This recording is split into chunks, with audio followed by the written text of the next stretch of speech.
It's Thursday. What do you mean on a Friday?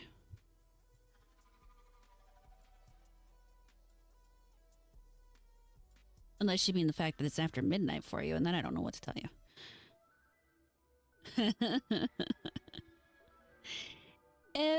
Well, for you, late night, early morning. Well, I guess early morning Friday for you. Thursday night for me.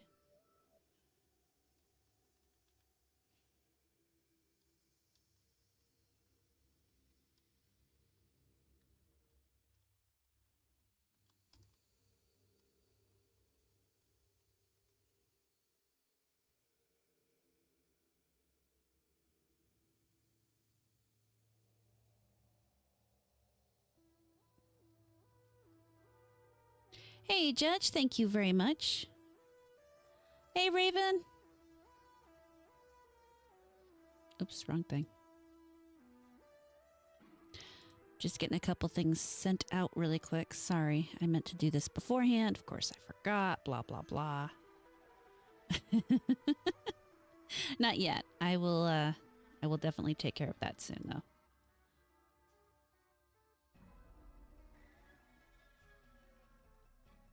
I don't typically join cults, you know?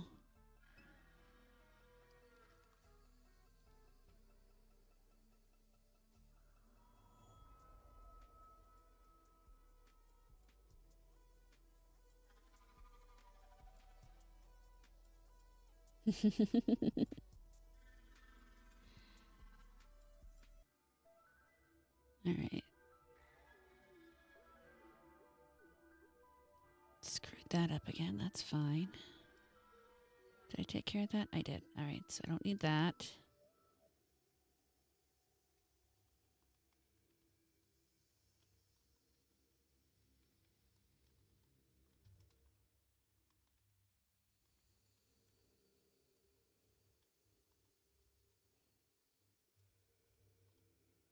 All right, one more thing. There we go. Post all. Did I accidentally open that? I must have accidentally opened that game.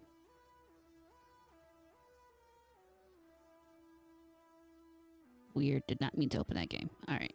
That's taken care of now, though. All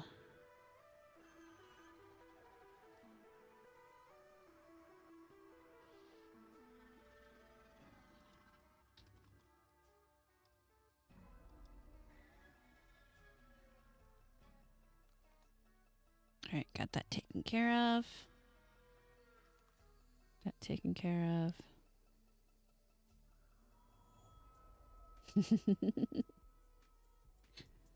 My favorite Lovecraft story. I don't know so far. Thanks, Raven. Have a good night. Hey, Wick, how you doing?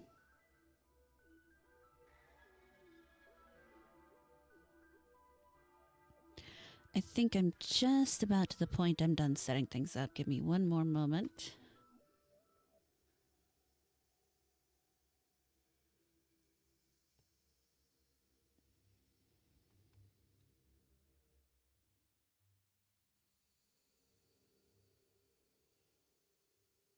All right, that's done. I think so far I have to say, because it's been a while. So, but so far I think my favorite is, shit. The Whisperer in the Dark. Or the Whisperer in the Darkness, however you want to say. Too much math? Why have you been doing so much math?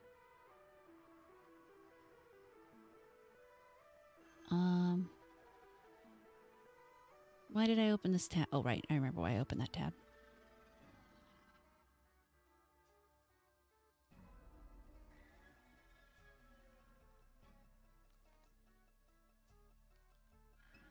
Oh, that'll do it. Yeah. Engineering is definitely a math-heavy thing.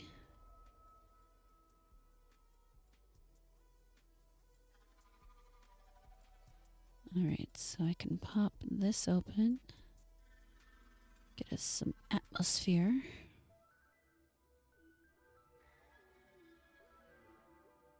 The Whisper in the Darkness is good. I really like how it, when you read enough Lovecraft, it's fun how it starts to all kind of tie together.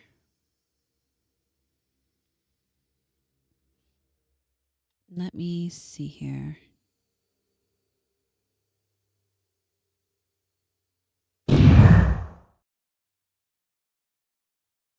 All right, there's that.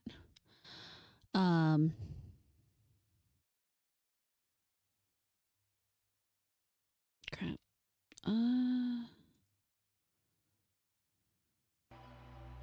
There, now you should be able to hear the music. And I don't plan to be typing anymore, so we'll just turn that off.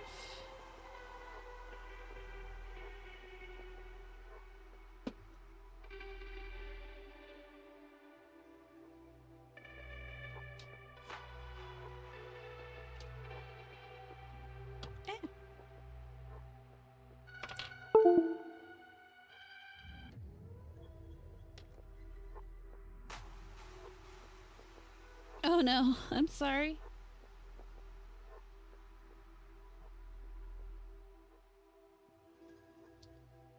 All right, let that charge. Where did my book go? It was literally just here.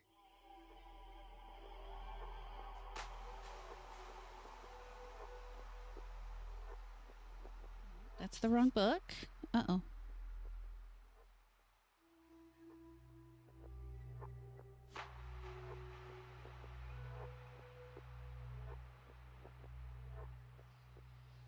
Don't panic, guys. My book's gone missing.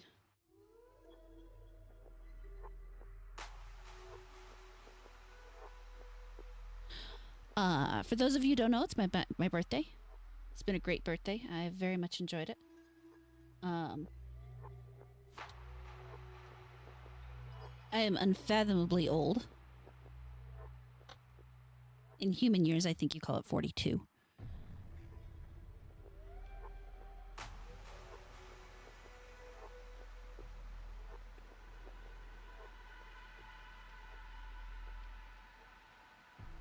I recall Sheep picking up and moving my book, but where did he move my book?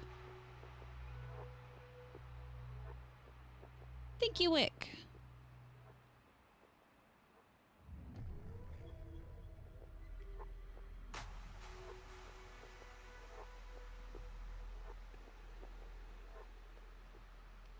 It really should just be right here. Why don't I see my book? I ate a little bit of cake, not lots of cake. Thank you for the happy birthday, Avery. Oh, I still have to get you the thing to my gilded, don't I? Hold on, I'll take care of that right now.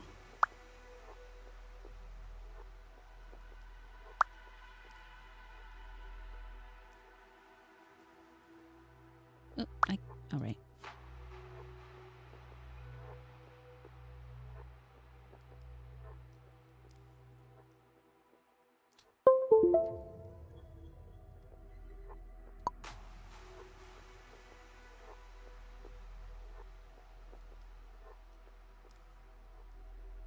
Okay, there, that's for him. Now back to trying to find my book. All right, step away for a brief moment while I locate said book, which I don't know why it disappeared. It should really be right here somewhere. But I think Sheep moved it because I was painting my nails and it got somewhere that I don't know. But I'll be back in just one moment.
found it.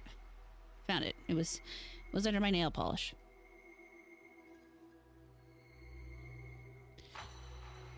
Don't know how it got there or why, but it was there.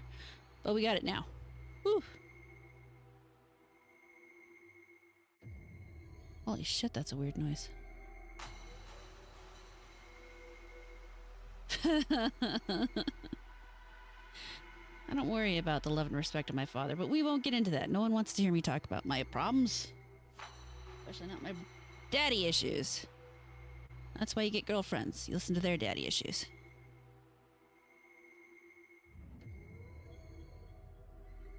Make sure that my teacup is on.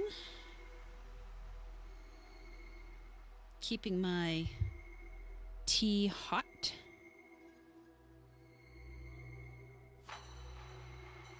And it is not. No, it is. Here we go. Set it up a little warmer. There we go.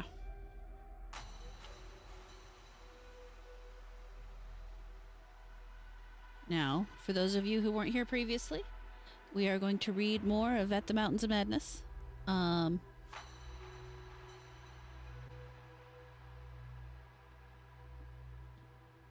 Good, Mortis. I'm happy to hear that for you.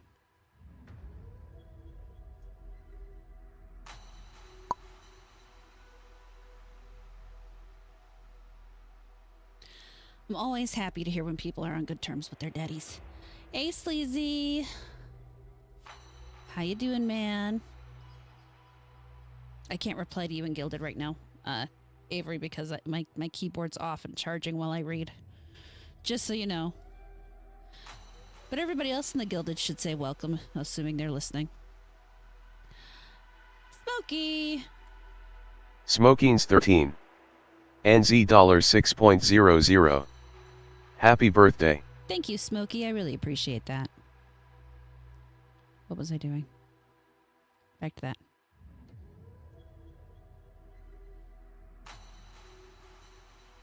Yes, it's the one in Antarctica, Wick. Avery, I definitely recommend looking for a woman more your age.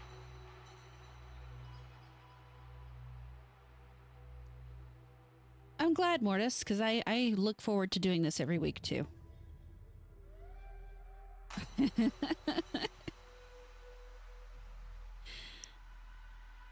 Okay, Avery. You know where to find me.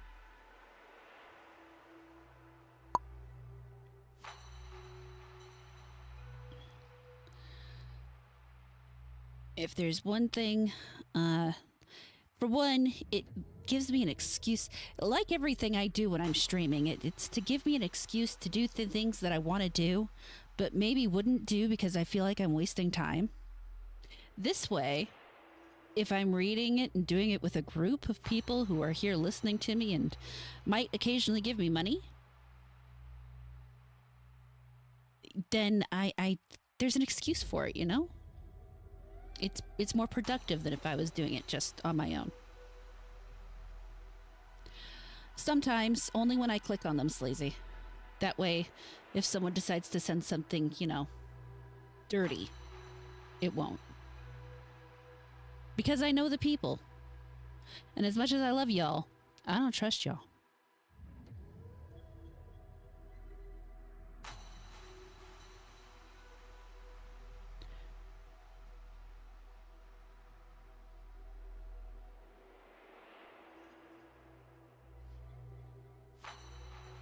Of course, in fairness, having it up on the screen like this is probably a little bit dangerous too, but Okay, Avery, we both know that is full of lies.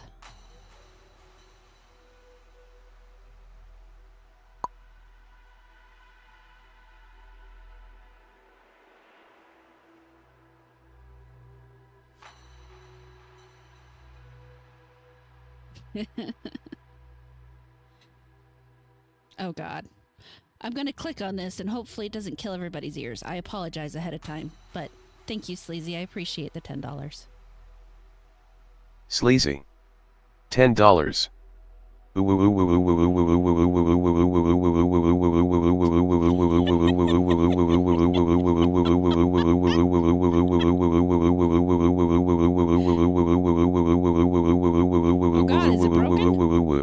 no, no.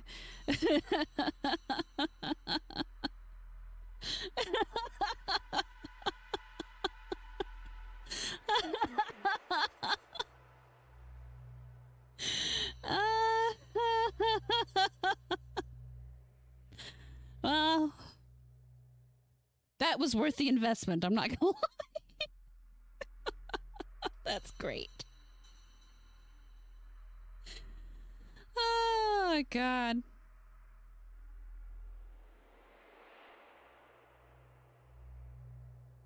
Y'all are hilarious. Thank you, Sleazy. That was great. Okay. We'll start reading now. We're probably going to pause and chat occasionally. You know how it goes. Y'all are crazy. Actually, I'm going to take another sip of tea first, and then I'm going to start reading.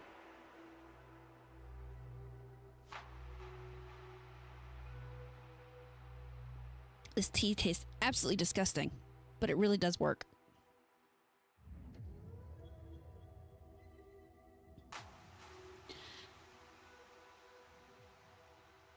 Thank you, Sassy.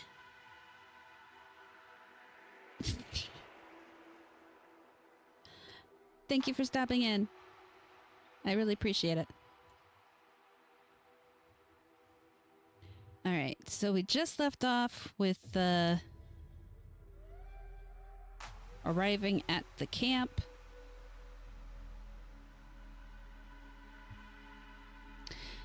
It is only with vast hesitancy and repugnance that I let my mind go back to Lake's camp and what we really found there, and to the other thing beyond the frightful mountain wall. I am constantly tempted to shirk the details, and to let hints stand for actual facts and electable deductions. And now look at that other words. I hope I have said enough already to let me glide briefly over the rest. The rest, that is, of the horror at the camp. I have told of the wind-ravaged terrain, the damaged shelters, the disarrayed machinery, the varied uneasiness of our dogs, the missing sleds and other items, and the deaths of men and dogs, and the absence of Gedney, and the 6 insanely buried biological specimens, strangely sound in texture for all of their structural injuries, from a world 40 million years dead. I do not recall whether I mentioned that upon checking up with the canine bodies, we found one dog missing. We did not think much about it till later. Indeed, only Danforth and I have thought of it at all.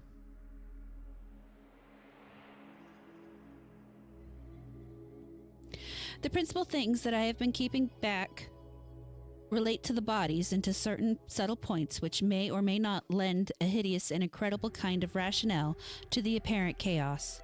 At the time, I tried to keep the men's minds off those points, for it was so much simpler, so much more normal, to lay everything out to an outbreak of madness on the part of some of Lake's party. From the looks of things, that demon mountain wind must have been enough to drive any man mad in the midst of this century of all earthly mystery and desolation. Hey, Acid. The crowning abnormality, of course, was the condition of the bodies, men and dogs alike. They had all been in some terrible kind of conflict, and were torn and mangled in fiendish and altogether inexplicable ways. Death, so far as we could judge, had in each case come from strangulation or laceration. The dogs had evidently started the trouble, for the state of their ill-built corral bore witness to its forcible breakage from within. It had been set some distance from the camp because of the hatred of the animals for those hellish archaean organisms, but the precautions seemed to have been taken in vain. When left alone in that monstrous wind behind flimsy walls of insufficient height, they must have stampeded, whether from the wind itself or from some subtle, increasing odor emitted by the nightmare specimens. One could not say.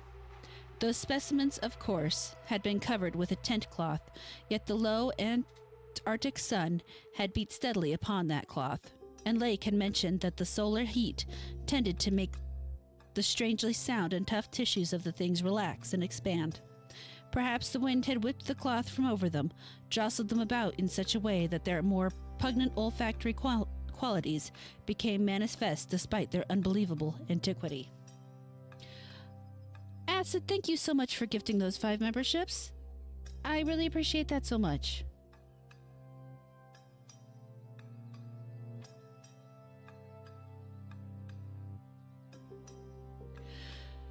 But whatever happened, it was hideous and revolting enough. Perhaps I had better put squeamishness aside and tell the worst at last.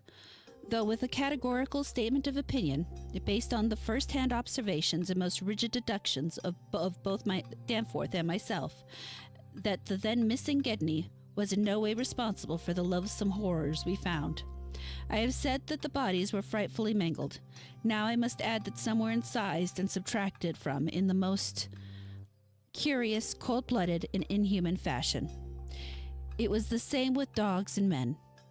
All healthier, fatter bodies, quadrupedal or bipedal, had their most solid masses of tissues cut out and removed, as if by a careful butcher, and around them was a strange sprinkling of salt, taken from the ravaged provision chests on the plains, which conjured up the most horrible associations.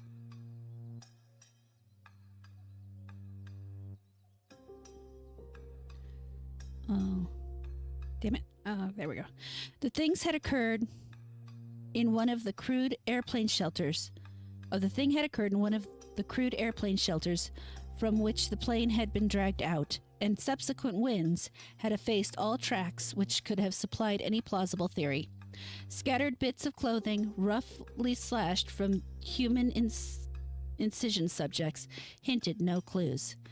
It is useless to bring up the half impressions of certain faint snow prints on the one shielded corner of the ruined enclosure, because that impression did not concern human prints at all, but was clearly mixed up with all the talk of fossil prints which poor Lake had been giving throughout the preceding weeks. One had to be careful of one's imagination in the lee of those overshadowing mountains of madness. As I have indicated, Gedney and one dog turned out to be missing in the end. When we came on that terrible shelter, we had missed 2 dogs and 2 men, but the fairly unharmed dissecting tent, which we entered after investigating the monstrous graves, had something to reveal. It was not as Lake had left it, for the covered parts of the primal monstrosity had been removed from the improvised table. Indeed, we had already realized that one of the 6 imperfect and insanely buried things we had found, the one with the trace of a peculiarly hateful odor, must represent the collected specimens of the entry which Lake had tried to analyze. On and around that laboratory table were strewn other things, and it did not take long for us to guess that those things were the carefully, though oddly and inexpertly dissected parts of one man and one dog. I shall spare the feelings of the survivors by omitting the mention of the man's identity. Lake's anatomical instruments were missing, but there were evidences of their careful cleaning. The gasoline stove was also gone, though around it we found a curious litter of matches. We buried the human parts beside the other 10 men, and the canine parts with the other 35 dogs. Concerning the bizarre smudges on the laboratory table and on the jumble of roughly handled illustrated books scattered near it, we were much too bewildered to speculate. This formed the worst of the camp horrors, but the other things were equally perplexing. The disappearance of Gedney, 1 dog, the 8 uninjured biological specimens, 3 sleds, and certain instruments, illustrated technical and scientific books, writing materials, electric torches and batteries, food and fuel, heating apparatus, spare tents, fursuits, and the like, was utterly beyond sane conjecture, as we were likewise the spatter-fringed ink blots on certain pieces of paper, and the evidences of curious alien fumblings and experimentation around the planes and all other mechanical devices, both at the camp and at the boring. The dogs seemed to abhor this oddly disordered machinery. Then, too, there was the upsetting of the larder, the disappearances of certain staples, and the jarringly comical heap of tin cans pried open in the most unlikely ways and at the most unlikely places. The profusion of scattered matches, intact, broken, or spent, formed another minor enigma, as did the 2 or 3 tent cloths and fursuits which we found lying around with peculiar and unorthodox slashings, conceivably due to clumsy efforts at unimaginable adaptations. The maltreatment of the human and canine bodies and the crazy burial of the damaged archaean specimens were all of a piece with this apparent disintegrative madness. In view of just such an eventuality as the present one, we carefully photographed all the main evidences of insane disorder at the camp, and shall use the prints to buttress our pleas against the departure of the proposed Starkweather Moor expedition. Our first act after finding the bodies in the shelter was to photograph and open the row of insane graves with the 5 pointed snow mounds. We could not help noticing the resemblance of these monstrous mounds, with their clusters of grouped dots, to poor Lake's description of the strange greenish soapstones, and when we came on some of the soapstones themselves in the great mineral pile, we found the likeness very close indeed. The whole general formation, it must be made clear, seemed abnormally suggestive of the starfish head of the Archean entities, and we agreed that the suggestion must have worked potently upon the sensitized minds of Lake's overwrought party. Our own first sight of the actual buried entities formed a horrible moment and sent the imaginations of Pabodie and myself back to some of the shocking primal myths we had read and heard. We all agreed that the mere sight and continued presence of the things must have cooperated with the oppressive polar solitude and Damon mountain winds in driving Lake's party mad. Night, Mortis. Thank you for being here. Sweet dreams. If you want to catch the rest of it later, it'll be on YouTube. Just saying.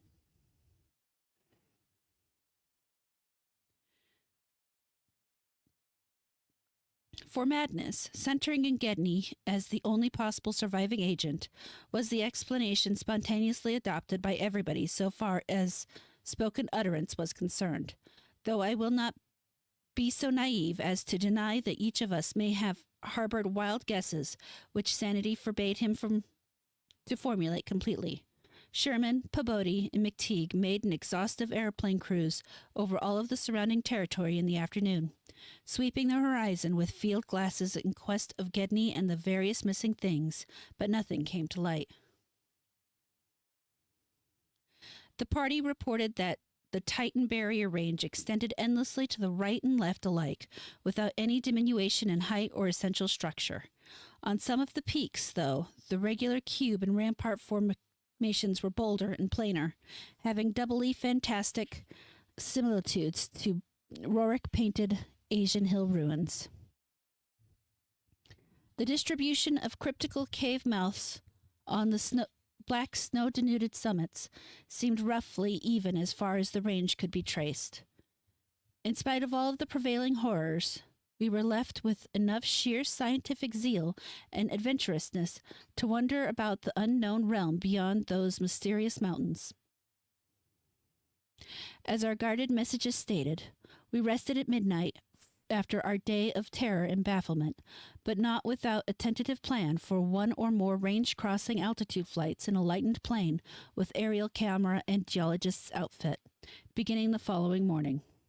It was decided that Danforth and I try it first, and we were awakened at 7 a.m., intending an early trip through heavy winds mentioned in our brief bulletin to the outside world, though heavy winds mentioned in our brief bulletin to the outside world, delayed our start till nearly 9 o'clock. I have already repeated the non-committal story we told the men at the camp, and relayed outside after our return 16 hours later. It is now my terrible duty to amplify this account by filling in the merciful blanks with hints of what we really saw in the hidden transmontane world, hints of the revelations which have finally driven Danforth to a nervous collapse. I wish he would add a really frank word about the thing which he thinks he alone saw, even though it was probably a nervous delusion, and which was perhaps the last straw that put him where he is. But he is firm against that. All I can do is repeat his later disjointed whispers about what sent him shrieking as the plane soared back through the wind-tortured mountain pass after that real and tangible shock which I shared. This will form my last word. If the plain signs of surviving elder horrors in what I disclose be not enough to keep others from meddling with the Antarctic, or at least from prying too deeply beneath the surface of that ultimate waste of forbidden secrets and unhuman, eon-cursed desolation, the responsibility for unnamed and perhaps immeasurable evils will not be mine.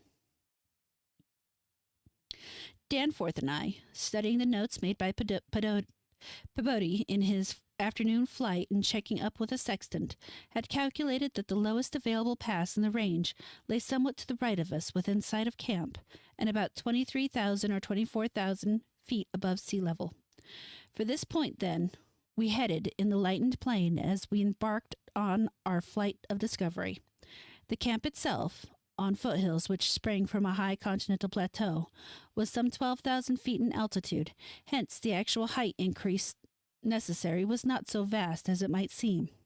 Nevertheless, we were acutely conscious of the rarefied air and intense cold as we rose on account of visibility conditions. We had to leave the cabin windows open.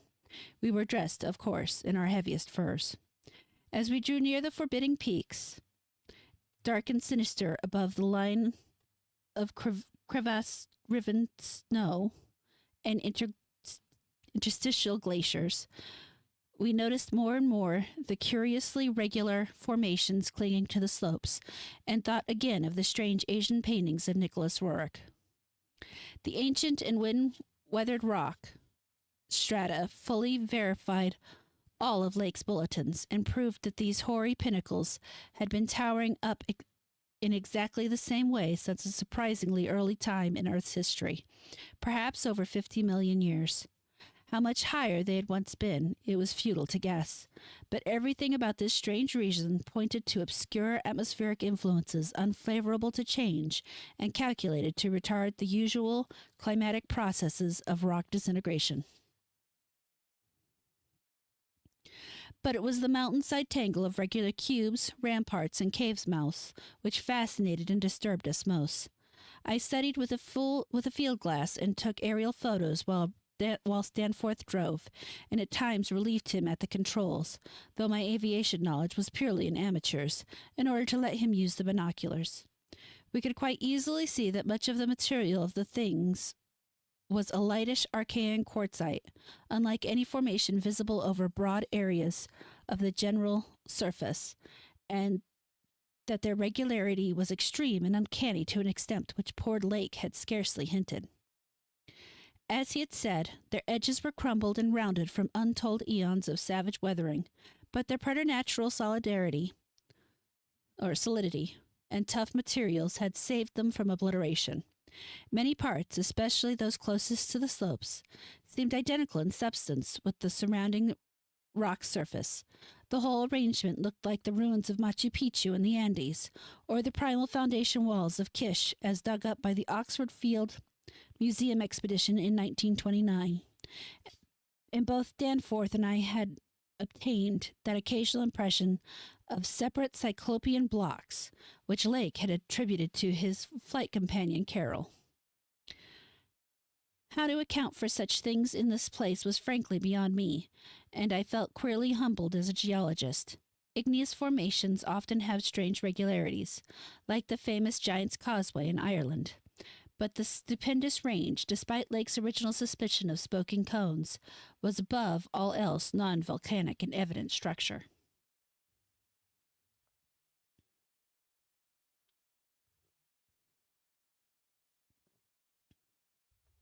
The curious cave mouths near which the odd formations seemed most abundantly present. Another oh, damn it. The curious caves mouths, near which the odd formations seemed most abundant, presented another, albeit a lesser puzzle because of their regularity of outline. They were, as Lake's bulletin had said, often approximately square or semicircular, as if the natural orifices had been shaped to a greater symmetry by some magic hand. Their numerousness and wide distribution were remarkable, and suggested that the whole region was honeycombed with tunnels dissolved out of limestone strata.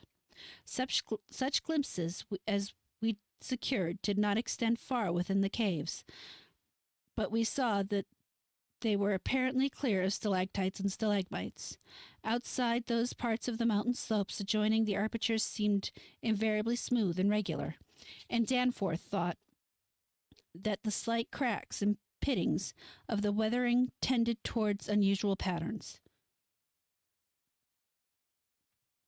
Filled as he was with the horrors and strangenesses discovered at the camp, he hinted that the pittings vaguely resembled those baffling groups of dots sprinkled over the primeval greenish soapstones, so hideously duplicated on the madly conceived snow mounds above those 6 buried monstrosities.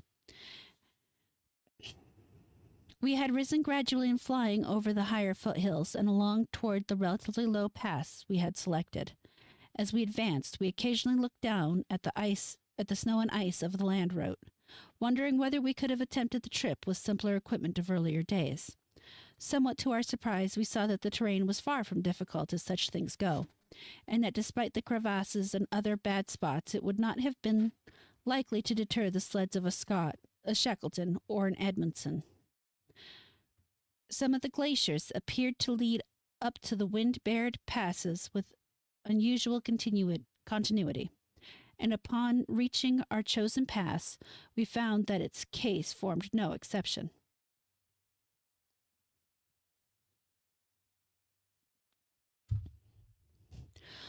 Our sensation of tense expectancy as we prepared to round the crest and peer out over an untrodden world can hardly be described on paper, even though we had no cause to think the region beyond the range essentially different from those already seen and traversed. The touch of evil mystery in these barrier mountains, and in the beckoning sea of opalescent sky glimpsed betwixt their summits, was a highly subtle and attenuated matter not to be explained in literal words. Rather, it was an affair of vague psychological symbolism and aesthetic association, a thing mixed up with exotic poetry and paintings, and with archaic myths lurking in shunned and forbidden volumes. Each of the wind's burden held a peculiar strain of conscious malignity, and for a second it seemed that the composite sound included a bizarre musical whistling or piping over a wide range as the blast swept in and out of the omnipresent resonant cave mouths. There was a cloudy note of reminiscent repulsion in this sound, as complex and unplaceable as any of the other dark impressions. We were now, after a slow ascent, at a height of 23,570 feet, according to the aneroid, and had left the region of clinging snow definitely below us. Up here were only dark, bare rock slopes and the start of rough-ribbed glaciers, but with those provocative cubes, ramparts, and echoing cave mouths to add portent to the unnatural, the fantastic, and the dreamlike. Looking along the line of high peaks, I thought I could see the one mentioned by poor Lake, with a rampart exactly on top. It seemed to be half lost in a queer Antarctic haze, such a haze, perhaps, as had been responsible for Lake's early notation of volcanism. The pass loomed directly before us, smooth and wind-swept between its jagged and malignly frowning pylons. Beyond it was a sky fretted with swirling vapors and lighted by the low polar sun. The sky of that mysterious farther realm upon which we felt no human eye had ever gazed. A few more feet of altitude and we would behold that realm. Danforth and I, unable to speak except in shouts amidst the howling, piping wind that raced through the pass, and added to the noise of the unmuffled engines, exchanged eloquent glances. And then, having gained those last few feet, we did indeed stare across the momentous divide and over the unsampled secrets of an elder and utterly alien earth.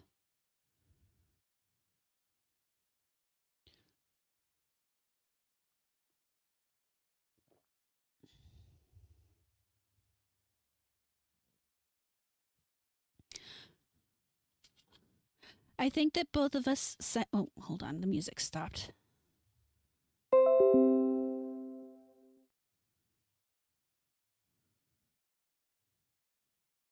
Oh, wrong one. I want this one, not that one. There we go. I think that both of us simultaneously cried out in mixed awe, wonder, terror, and disbelief in our own senses when we finally cleared the pass and saw what lay beyond. Of course, we must have had some natural theory in the back of our heads to steady our faculties for the moment. Probably we thought of such things as the grotesquely weathered stones of the Garden of the Gods in Colorado, or the fantastically symmetrical wind-carved rocks of the Arizona desert. Perhaps we even half thought of the sight of mirage like that we had seen the morning before on first approaching those mountains of madness. We must have had some such normal notion to fall back upon as our eyes swept the limitless tempest-scarred plateau and grasped at the almost endless labyrinth of colossal, regular, and geometrically eurythmic stone masses which reared their crumbled and pitted crests above a glacial sheet not more than 40 or 50 feet deep at its thickest and in places obviously thinner. The effect of the monstrous sight was indescribable, for some fiendish violation of known natural law seemed certain at the outset. Here, on a hellishly ancient tableland fully 20,000 feet high, and in a climate deadly to habitation since pre-human age not less than 500,000 years ago, there stretched nearly to the vision's limit a tangle of orderly stone which only the desperation of mental self-defense could possibly attribute to any but a conscious and artificial cause. We had previously dismissed, so far as serious thought was concerned, any theory that the cubes and ramparts of the mountains were other than natural in origin. How could they be otherwise, when man himself could scarcely have been differentiated from the great apes at the time when this region succumbed to the present unbroken reign of glacial death? Yet now the sway of reason seemed irrefutably shaken, for this cyclopean maze of squared, curved, and angled blocks had features which cut off all comfortable refuge. It was very clearly the blasphemous city of the mirage in a stark, objective, and ineluctable reality. The damnable portent had been a material basis after all. There had been some horizontal stratum of ice dust in the upper air, and this shocking stone survival had projected its image across the mountains according to the simple laws of reflection. Of course, the phantom had been twisted and exaggerated and had contained things which the real source did not contain. Yet now, as we saw that real source, we thought it even more hideous and menacing than its distant image. Only the incredible, inhuman massiveness of these vast stone towers and ramparts had saved the frightful thing from utter annihilation in the hundreds of thousands, perhaps millions, of years it had brooded there amidst the blasts of a bleak upland. Cora Mundi, roof of the world. All sorts of fantastical phrases sprang to our lips as we looked dizzily down at the unbelievable spectacle. I thought again of the eldritch primal myths that had so persistently haunted me since my first sight of this dead Antarctic world. Of the demonic plateau of Leng, of the Migo, of the abominable snowman of the Himalayas, of the monoctic scripts with their pre-human implications, of the Cthulhu cult, of the Necronomicon, and of the Hyperborean legends of the formless Soggoth, and the worse than formless star spawn associated with that semi-entity. For boundless miles in every direction, the thing that stretched off with very little thinning. Indeed, as our eyes followed it to the right and left along the base of the low, gradual foothills which separated it from the actual mountain rim, we decided that we could see no thinning at all, except for an interruption at the left of the pass through which we had come. We had merely struck, at random, a limited part of something of incalculable extent. The foothills were more sparsely sprinkled with grotesque stone structures, linking the terrible city to the already familiar cubes and ramparts which evidently formed its mountain outposts. These latter, as well as the queer cave mouths, were as thick on the inner as on the outer sides of the mountains. The nameless stone labyrinth consisted, for the most part, of walls 10 to 150 feet in ice-clear height, and of a thickness varying from 5 to 10 feet. It was composed mostly of prodigious blocks of dark primordial slate, schist, and sandstone, blocks in many cases as large as 4 by 6 by 8 feet, though in several places it seemed to be carved out of solid, uneven bedrock of Precambrian slate. The buildings were far from equal in size, there being innumerable honeycomb arrangements of enormous extent, as well as smaller separate structures. The general shape of these things tended to be conical, pyramidal, or terraced, though there were many perfect cylinders, perfect cubes, clusters of cubes, and other rectangular forms, and a peculiar sprinkling of angled edifices whose five-pointed ground plan roughly suggested the modern fortifications. The builders had made some constant and expert use of the principles of the arch, and domes had probably existed in the city's heyday. The whole tangle was monstrously weathered, and the glacial surface from which the towers projected was strewn with fallen blocks and immemorial debris. Where the glaciation was transparent, we could see the lower parts of the gigantic piles, and notice the ice-preserved stone bridges which connected the different towers at varying distance above the ground. On the exposed walls, we could detect scarred places where other and higher bridges of the same sort had existed. Closer inspections revealed countless large windows, some of which were closed with shutters of a petrified material,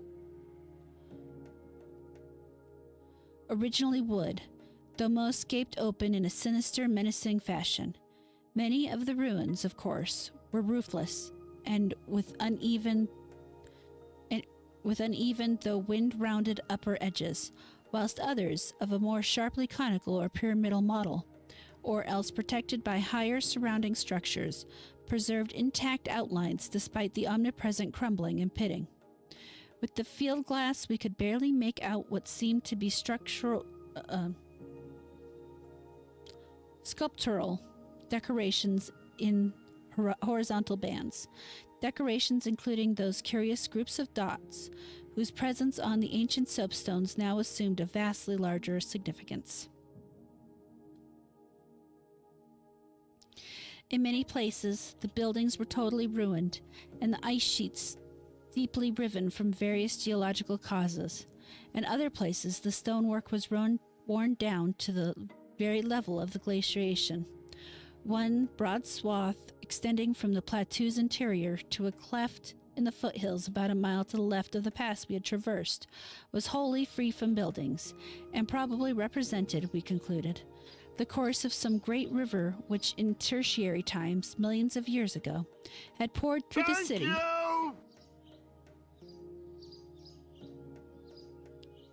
Thanks, Unrooted. People haven't used that yet, so that scared me. I appreciate the $5.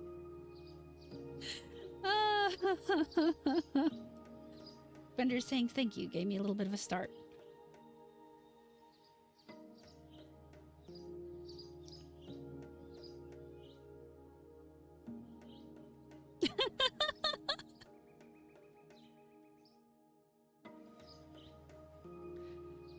Oh, wow. But genuinely, thank you, Unrooted. I appreciate that.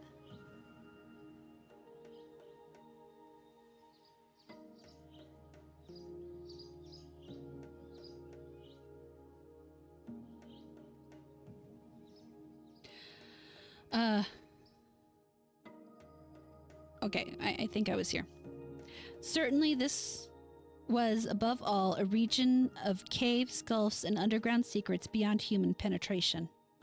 Looking back to our sensations and recalling our dazedness at viewing this monstrous survival from aeons we had thought pre-human, I can only wonder that we preserved the semblance of equilibrium we did. Of course, we knew that something, chronology, scientific theory, or our own consciousness was woefully awry. Yet we kept enough poise to guide the plane, observe many things quite minutely, and take a careful series of photographs which may yet serve both us and the world in good stead. In my case, ingrained scientific habit may have helped, for above all, my bewilderment and sense of menace there burned a dominant curiosity to fathom more of this age-old secret. To know what sort of beings had built and lived in this incalculably gigantic place, and what relation to the general world of its time, or of other times, so uniquely a concentration of life could have had.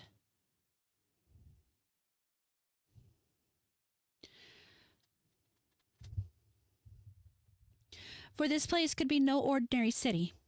It must have formed the primary nucleus and center of some archaic and unbelievable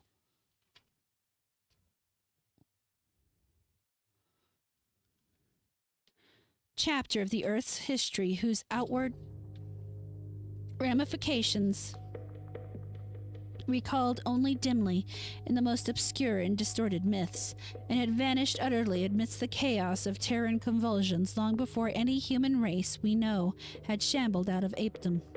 Here sprawled a Paleogean megapolis, compared with which the fabled Atlantis and Lemura, Comorium and Ulzadorum, and Oletho in the land of Lomar are recent things of today. Not even of yesterday, a megapolis ranking with such whispered pre-human blasphemies as Valusa, Relay, Ibn al-Lamdamanar, and the nameless city of Arabia Deserta. As we flew above that tangle of stark Titan towers, my imagination sometimes escaped all bounds and roved aimlessly in the realms of fantastic associations, even weaving links betwixt this lost world and some of my own wildest dreams concerning the mad horror at the camp. The plane's fuel tank, in the interest of greater lightness, had only been partly filled. Hence now we had to exert caution in our explorations. Even so, however, we uncovered an enormous extent of ground, or rather air, swooping down to a level where the wind became virtually negligible. There seemed to be no limit to the mountain range, or to the length of the frightful stone city which bordered its inner foothills. 50 miles of flight in each direction shewed no major change in the labyrinth of rock and masonry that clawed up corpse-like through the eternal ice. There were, though, some highly absorbing diversifications, such as the carvings on the canyon where that broad river had once pierced the foothills and approaching its sinking place in the great range.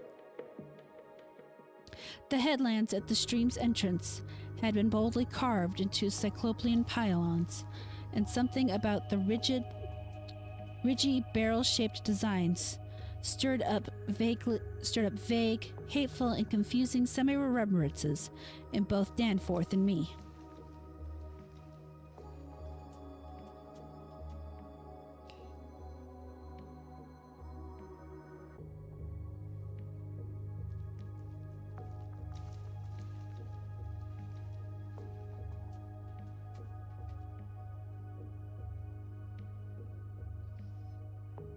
We also came upon several star-shaped open spaces, evidently public squares, and noted various undulations in the terrain. Where a sharp hill rose, it was generally hollowed out into some sort of the rambling stone edifice, but there was at least two exceptions. Of these latter, one was too badly weathered to disclose what had been on the jutting eminence, while the other still bore a fantastic conical monument carved out of solid rock and roughly resembling such things as the well-known stake tomb in the ancient valley of Petra. Flying inland from the mountains, we discovered that the city was not of infinite width, even though its length along the foothills seemed endless. After about 30 miles, the grotesque stone buildings began to thin out, and in 10 more miles we came to the unbroken waste, virtually without signs of sentient artifice. Of course, the course of the river beyond the city seemed marked by a broad, depressed line, while the land assumed a somewhat greater ruggedness, seeming to slope slightly upwards as it receded in the mist-hazed west. So far, we had made no landing, yet to leave the plateau without an attempt at entering some of the monstrous structures would have been inconceivable. Accordingly, we decided to find a smooth place on the foothills, near our navigable pass, there grounding the plane and preparing to do some exploration on foot.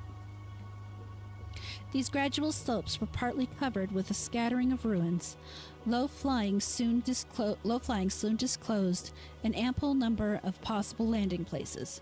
Selecting that nearest to the pass, since our next flight would be across the Great Range and back to camp, we succeeded about 12:30 p.m. in coming down on a smooth, hard snowfield, wholly devoid of obstacles and well adapted to a swift and favorable takeoff later on. Thank you, Jock.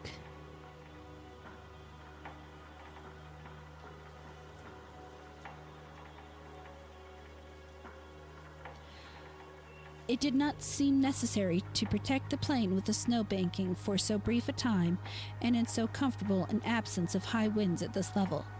Hence, we merely saw that the landing skis were safely lodged and that the vital parts of the mechanism were guarded against the cold.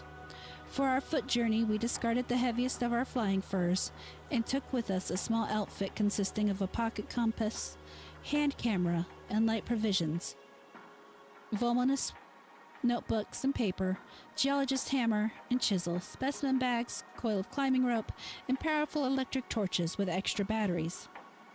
This equipment having been carried in the plane on the chance that we might be able to effect a landing, take ground pictures, make drawings and topographical sketches, and obtain rock specimens from the bare slope, outcroppings, or a mountain cave. Fortunately, we had a supply of extra paper to tear up, place in a spare specimen bag, and use on the ancient principle of hare and hound for marking our course in any interior mazes we might be able to penetrate. This had been brought in case we found some cave system with air quiet enough to allow such a rapid and easy method in place of the usual rock chipping method of trailblazing. Hey, Bung Donkey! Walking cautiously downhill over the crusted snow towards the stupendous stone labyrinth that loomed against the opalescent west, we felt almost as keen a sense of imminent marvels as we had felt on approaching the unfathomed mountain paths 4 hours previously. True, we had become visually familiar with the incredible secret concealed by the barrier peaks, yet the prospect of actually entering primordial walls reared by conscious beings, perhaps millions of years ago, before any known race of men could have existed, was nonetheless awesome and potentially terrible in its implications of cosmic abnormality. Though the thinness of the air at this prodigious altitude made exertion somewhat more difficult than usual, both Danforth and I found ourselves bearing up very well, and felt equal to almost any task which might fall to our lot. It took only a few steps to bring us to a shapeless ruin, worn level with the snow, while 10 or 15 rods farther on with a huge roofless rampart still complete in its gigantic five-pointed outline and rising to an irregular height of 10 or 11 feet. For this ladder we headed, and when at last we were able to actually touch its weathered cyclopean blocks, we felt that we had established an unprecedented and almost blasphemous link with forgotten eons normally closed to our species.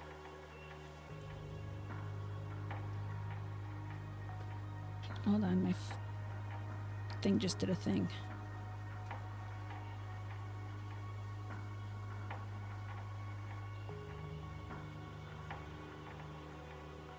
Now, why is the thing doing the thing? Why don't I see the thing? Oh, there we go.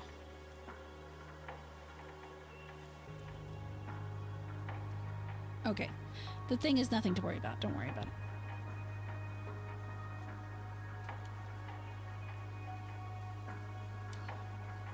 Okay.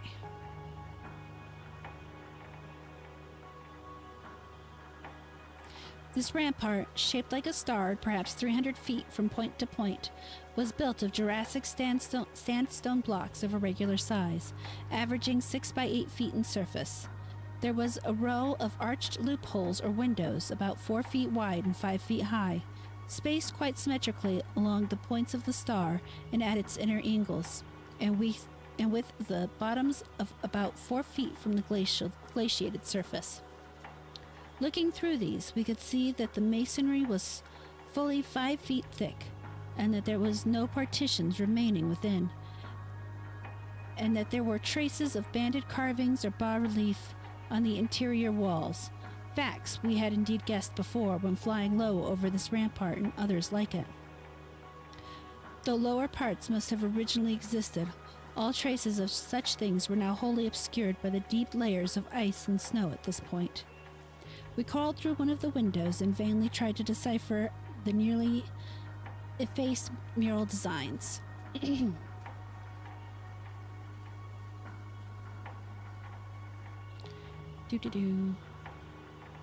But did not attempt to disturb the glaciated floor. Our orientation flights had indicated that many buildings in the city proper were less ice-choked, and that we might perhaps find a wholly clear interiors leading down to the true ground level if we entered those structures still roofed at the top. Before we left the rampart, we photographed it carefully and studied its mortarless cyclopean masonry with complete bewilderment. We wished that Pabodie was present, for his engineering knowledge might have helped us guess how such titanic blocks could have been handled in that unbelievable remote age when the city and its outskirts were built up. The half-mile walk downhill to the actual city, with the upper winds shrieking vainly and savagely through the skyward peaks in the background, was something whose smallest details will always remain engraved in my mind. Only in the fantastic nightmares could any human beings but Danforth and me conceive such optical effects. Between us and the churning vapors of the west lay that monstrous tangle of dark stone towers, its outer and incredible forms impressing us afresh at every new angle of vision. It was a mirage in solid stone, and were it not for the photographs, I would still doubt that such a thing could be. The general type of masonry was identical with that of the ramparts we had examined, but the extravagant shapes which this masonry took in its urban manifestations were past all description. Even the pictures illustrate only one or two phases of its infinite bizarrerie. Endless variety, preternatural massiveness, and utterly alien exoticism. There were geometrical forms for which an elucid could hardly find a name. Cones of all degrees of irregularity and truncations, terraces of every sort of provocative disproportion, shafts with odd bulbous enlargements, broken columns in curious groups, and five-pointed or five-rigid arrangements of mad grotesqueness. As we drew nearer, we could see beneath certain transparent parts of the ice sheet and detect some of the tubular stone bridges that connected the crazily sprinkled structures at various heights. Of orderly streets there seemed to be none, the only broad open swath being a mile to the left, where the ancient river had doubtlessly flowed through the town into the mountains. Our field glasses shewed the external horizontal bands of nearly effaced sculptures and dot groups to be very prevalent, and we could half imagine what the city must have looked like, even though most of the roofs and tower tops had necessarily perished. As a whole, it had been a complex tangle of twisted lanes and alleys, all of them deep canyons and some of little better than tunnels now because of the overhanging masonry or overarching bridges. Now outspread below us, it loomed like a dream fantasy against the westward mist through whose northern end the low, reddish Antarctic sun of early afternoon was struggling to shine. And when for a moment that sun encountered a denser obstruction and plunged the scene into temporary shadow, the effect was subtly menacing in a way I can never hope to depict. Even the faint howling and piping of the unfelt wind in the great mountain passes behind us took on a wilder note of purposeful malignity. The last stage of our descent to the town was unusually steep and abrupt, and a rock outcropping at the edge where the grade changed led us to think an artificial terrace had once existed there. Under the glaciation, we believed, there must be a flight of steps or its equivalent.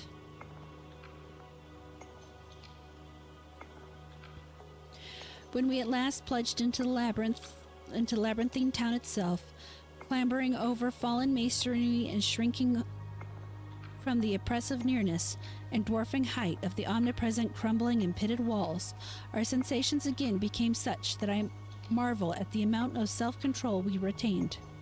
Danforth was frankly jumpy, and began making some offensively irrelevant speculations about the horror at the camp, which I resented all the more because I could not help sharing certain conclusions forced upon us by many features of this morbid survival from nightmare antiquity.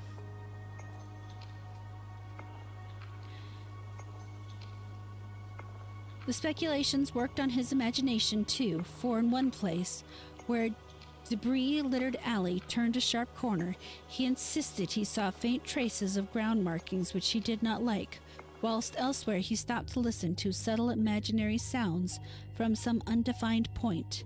A muffled, musical piping, he said, not unlike that of the wind in the mountain caves, yet somehow disturbingly different. The ceaseless five-pointedness of surrounding architecture and of the few distinguishable mural arabesques had a dimly sinister suggestiveness we could not escape, and gave us a touch of terrible subconscious certainty concerning the primal entities which had reared and dwelt in this unhallowed place. Nevertheless, our scientific and adventurous souls were not wholly dead, and we mechanically carried out our program of chipping specimens from all the different rock types represented in the masonry. We wished a rather full set in order to draw better conclusions regarding the age of the place.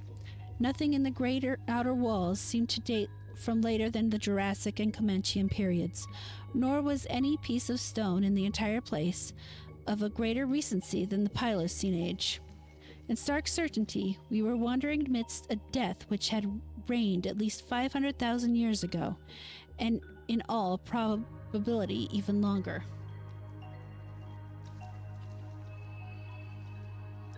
As we proceeded through this maze of stone-shadowed twilight, we stopped at all available apertures to study interiors and investigate entrance possibilities.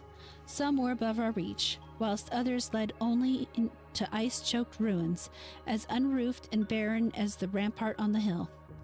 One, though spacious and inviting, opened on a seemingly bottomless abyss without visible means of descent.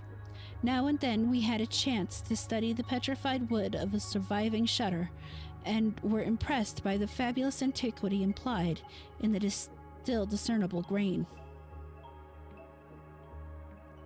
These things had come from the Mesozoic gymnosperms and conifers, especially Cretaceous cycads. and from fan palms and early angiosperms of plain tertiary date. Nothing definitely large later than the Pliocene could be discovered. In the placing of these shutters, whose edges shewed the former presence of queer and long-vanished hinges, usage seemed to be varied, some being on the outer and some on the inner side of the deep embrasures. They seemed to have become wedged in place, thus surviving the rusting of their former and probably metallic fixtures and fastenings. After a time, we came across a row of windows in the bulges of a colossal five-ridged cone of undamaged apex, which led to a vast, well-preserved room with stone flooring, but these were too high in the room to permit descent without a rope. We had a rope with us, but did not wish to bother with this 20-foot drop unless obliged to, especially in this thin plateau air where great demands were made upon the heart action. This enormous room was probably a hall or concourse of some sort, and electric torches shewed bold, distinct, and potentially startling sculptures arranged round the walls in broad horizontal bands, separated by equally broad strips of conventional arabesques. We took careful note of this spot, planning to enter here unless a more easily gained interior were encountered.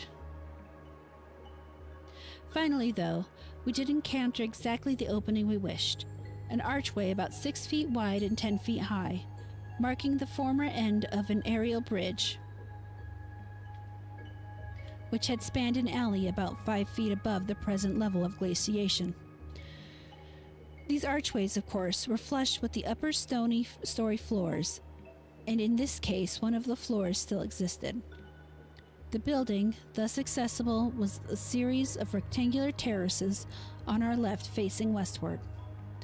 That across the alley, where the other archway yawned, was a decrepit cylinder with no windows and with a curious bulge about 10 feet above the aperture. It was totally dark inside, and the archway seemed to open on a well of illimitable emptiness. Heaped debris made the entrance to the vast left-hand building double easy. Yet for a moment we hesitated before taking advantage of the long-wished chance. For though we had penetrated into this tangle of archaic mystery, it required fresh resolution to carry us actually inside a complete and surviving building of a fabulous elder world whose nature was becoming more and more hideously plain to us. In the end, however, we made the plunge and scrambled up over the rubble into the gaping embrasure. The floor beyond was of great slate slabs and seemed to form the outlet of a long, high corridor with sculptured walls. Observing the many inner archways which led off from it, and realizing the probable complexity of the nest of apartments within, we decided that we must begin our system of hare and hound trailblazing. Hitherto, our compasses, together with frequent glimpses of the vast mountain range between the towers in our rear, had been enough to prevent our losing our way, but from now on, the artificial substitute would be necessary. Accordingly, we reduced our extra paper to shreds of suitable size, placed these in a bag to be carried by Danforth, and prepared to use them as economically as safety would allow. The method would probably gain us immunity from straying, since there did not appear to be any strong air currents inside the primordial masonry.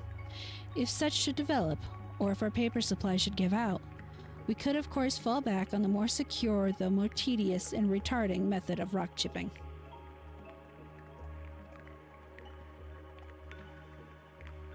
Just how extensive a territory we had opened up, it was impossible to guess without a trial. The close and frequent connection of the different buildings made it likely that we might cross from one to another on a bridge underneath the ice, except where impeded by local collapse and geological rifts, for very little glaciation seemed to have entered the massive constructions. Almost all of the areas of transparent ice had revealed the submerged windows as tightly shuttered, as if the town had been left in that uniform state until the glacial sheet came to crystallize the lower part for all succeeding time.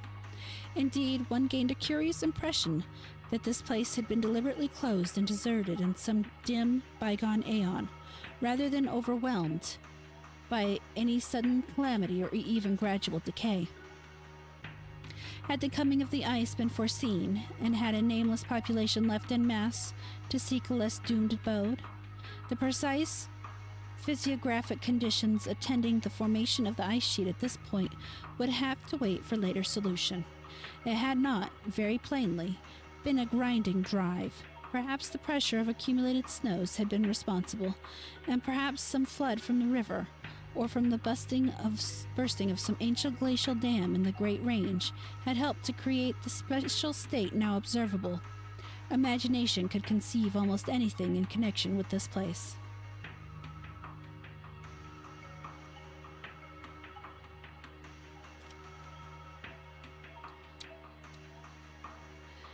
It would be cumbrous to give a detailed, consecutive account of our wanderings inside the cavernous, aeon-dead honeycomb of primal masonry, the monstrous layer of elder secrets which now echoed for the first time after uncounted epochs to the tread of human feet.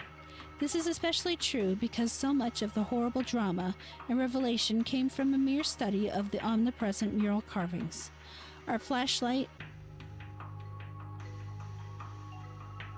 photographs of those carvings will do much toward proving the truth of what we are now disclosing, and it's lamentable that we had not a larger film supply with us. As it was, we made crude notebook sketches of certain salient features after all our films were used up. The building which we had entered was one of great size and elaborateness, and gave us an impressive notion of the architecture of that nameless geological past. The inner partitions were less massive than the outer walls, but on the lower levels were excellently preserved. Labyrinthine complexity, involving curious irregular differences in the floor levels, characterized the entire arrangement, and we should certainly have been lost at the very outset but for a trail of torn paper left behind us. We decided to explore the more decrepit upper parts first of all, hence climbed aloft in the maze for a distance of some 100 feet. To where the topmost tier of chambers yawned snowily and ruinously open to the polar sky. Ascent was effected over the steep, transversely ribbed stone ramps or inclined planes, which everywhere served in lieu of stairs. The rooms we encountered were all of imaginable shapes and proportions, ranging from 5-pointed stars to triangles and perfect cubes. It might be safe to say that their general average was 30 by 30 feet in floor area and 20 feet high, though many larger apartments existed. After thoroughly examining the upper regions and the glacial level, we descended story by story into the submerged part, where indeed we soon saw we were in a continuous maze of connected chambers and passages, probably leading over unlimited areas outside this particular building. The cyclopean massiveness and giganticism of everything about us became curiously oppressive, and there was something vaguely but deeply unhuman in all of the contours, dimensions, proportions, decorations, and constructional nuances of the blasphemously archaic stonework. We soon realized from what the carving revealed that this monstrous city was many millions years old. We cannot yet explain the engineering principles used in the anomalous balancing and adjustments of the vast rock masses, though the function of the arch was clearly much relied on. The rooms we visited were wholly bare of all portable contents, a circumstance which sustained our belief in the city's deliberate desertion. The prime decorative feature was the almost universal system of mural sculptures, which tended to run in continuous horizontal bands 3 feet wide and arranged from floor to ceiling in alternation, with bands of equal width given over to geometrical arabesques. There were exceptions to this rule of arrangement, but its preponderance was overwhelming. Often, however, a series of smooth cartouches containing oddly patterned groups of dots would be sunk along one of the arabesque bands. The technique, we soon saw, was mature, accomplished, and aesthetically evolved to the highest degree of civilized mastery, though utterly alien in every detail to any unknown art tradition of the human race. In delicacy of execution, no sculpture I had ever seen could approach it. The minutest detail of elaborate vegetation or of animal life were rendered with astonishing vividness despite the bold scale of the carvings, whilst the conventional designs were marvels of skillful intricacy. The arabesques displayed profound use of mathematical principles and were made up of obscurely symmetrical curves and angles based on the quantity of 5. The pictorial bands followed a highly formalized tradition and involved a peculiar treatment of perspective, but had an artistic force that moved us profoundly, notwithstanding the intervening gulf of vast geological periods. Their method of design hinged on a singular juxtaposition of the cross-section within two-dimensional silhouette and embodied an analytical physiology or psychology beyond that of any known race of antiquity. It is useless to try to compare this art with any represented in our museums. Those who see our photographs will probably find its closest analog in certain grotesque concepts of the most daring futurists. The arabesque tracery consisted altogether of depressed lines whose depths on unweathered walls varied from 1 to 2 inches. When cartouches with dark groups appeared, evidently as inscriptions in some unknown primordial language and alphabet, the depressions of the smooth surface was perhaps 1.5 inches, and of the dots perhaps a half inch more. The pictorial bands were in counter-sunk low relief, that their background being depressed about 2 inches from the original wall surface. In some specimens, marks of a former coloration could be detected. Hey, Kevin, thank you so much. I appreciate that.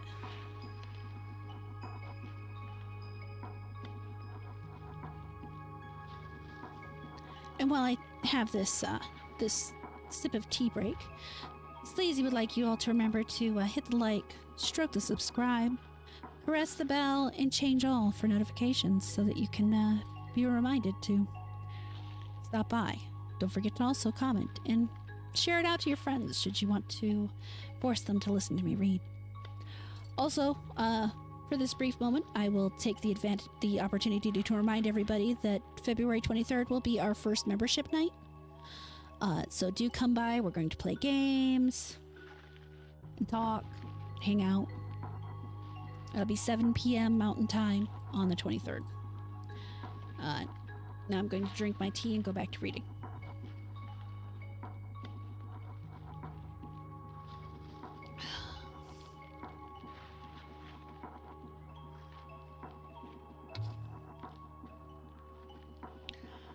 Do-do.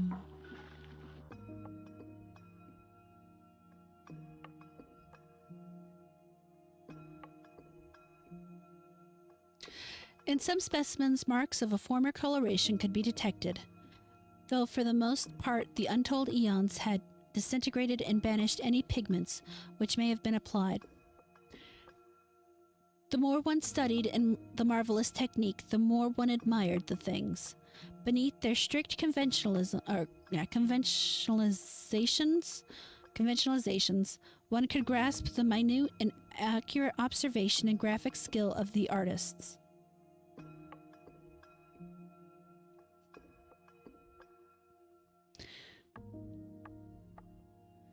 And indeed, the very conventions themselves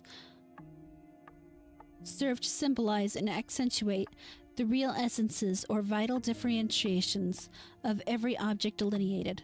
We felt, too, that besides these recognizable excellences, there were others lurking beyond the reach of our perceptions. Certain touches here and there gave vague hints of latent symbols and stimuli, which another mental and emotional background, and a fuller or different sensory equipment might have made of more profound and poignant significance to us.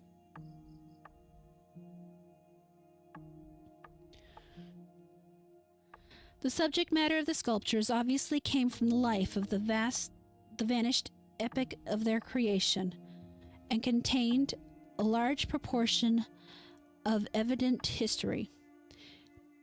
It is this abnormal historic-mindedness of the primal race, a chance circumstance operating, though coincidence miraculously in our favor, which made the carvings so awesomely informative to us, and which caused us to place their photography and transcriptions above all other considerations. In certain rooms, the dominant arrangement was varied by the presence of maps, astronomical charts, and other scientific designs on a large scale, these things giving a naive and terrible corroboration to what we gathered from the practical friezes and deities. In hinting at what the whole revealed, I can only hope that my account will not arouse a curiosity greater than sane caution on the part of those who believe me at all. It would be tragic if any were to be allured to that realm of death and horror by the very warning meant to discourage them. Interrupting these sculptured walls were high windows and massive 12-foot doorways, both now and then retaining the petrified wood planks, elaborately carved and polished, of the actual shutters and doors. All metal fixtures had long ago vanished, but some of the doors remained in place and had to be forced aside as we progressed from room to room. Window frames with odd transparent panes, mostly ellipticals, survived here and there, though in no considerable quantity.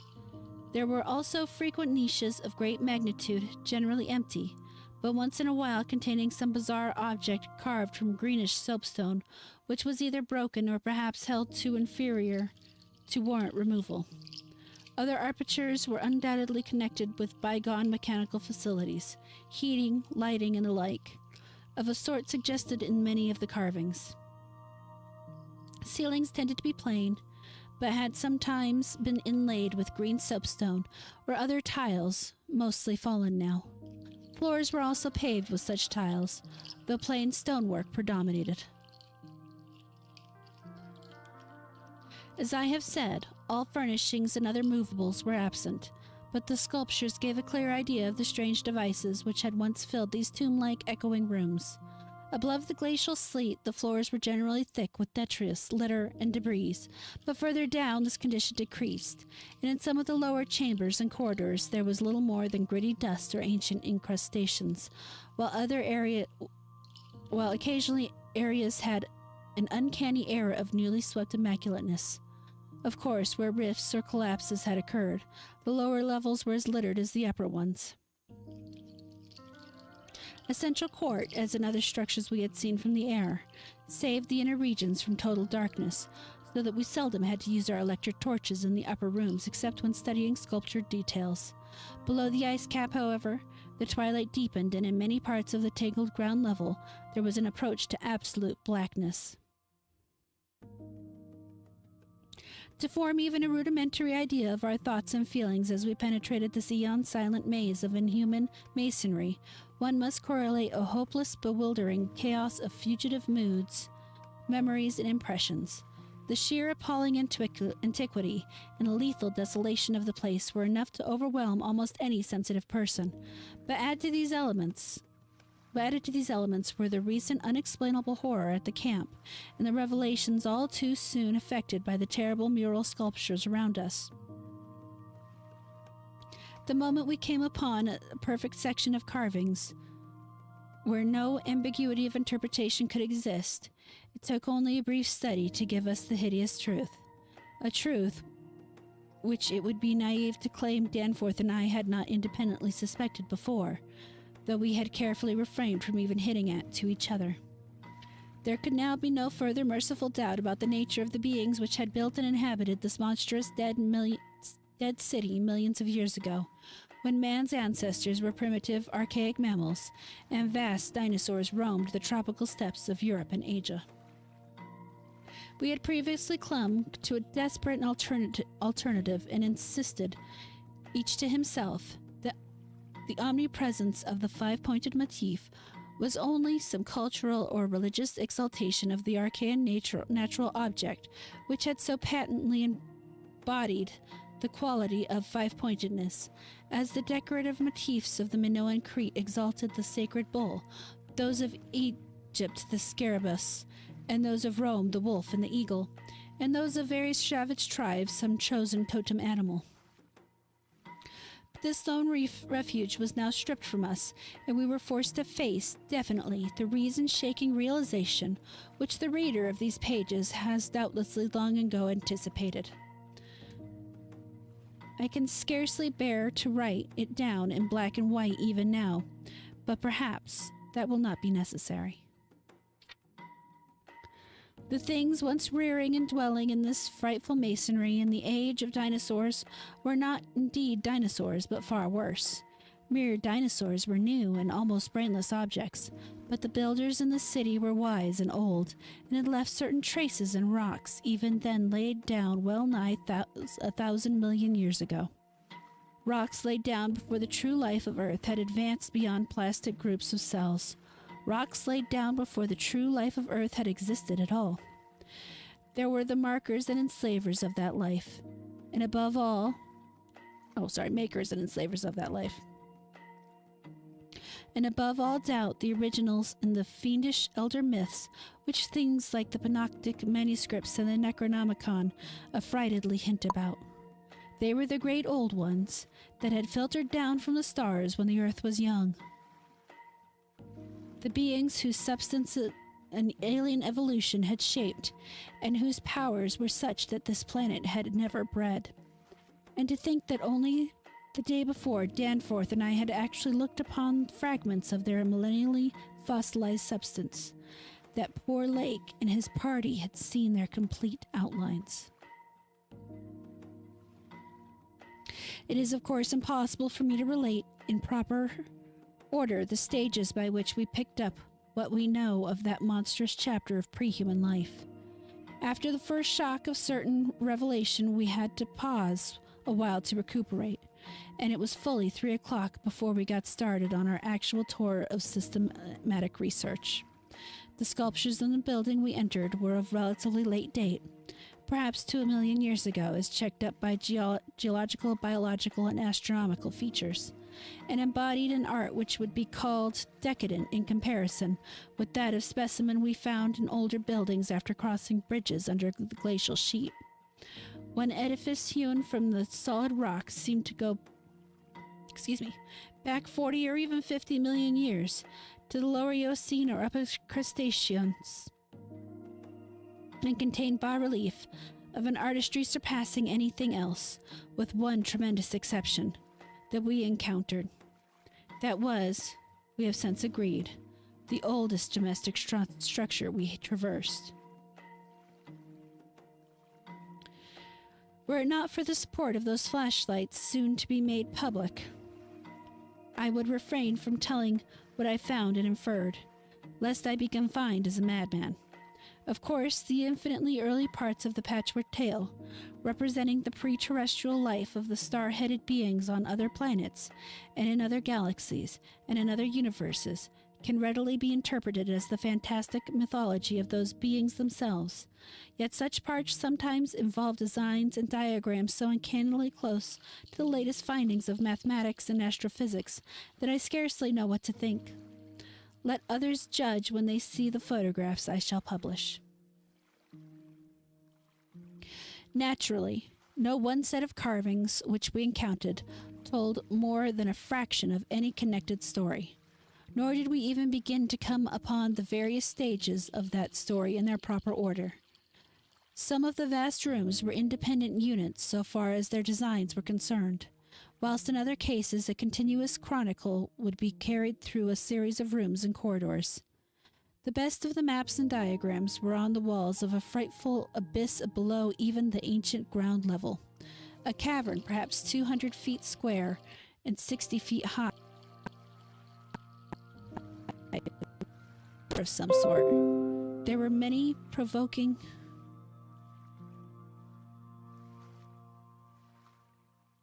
Okay, sorry, my off screen just did something, and I need to make sure everything's still working. Give me one moment.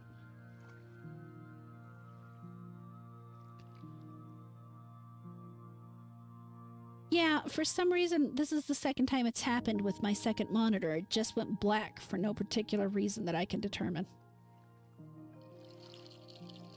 And now My screen appears frozen in OBS. Am I still moving on your end?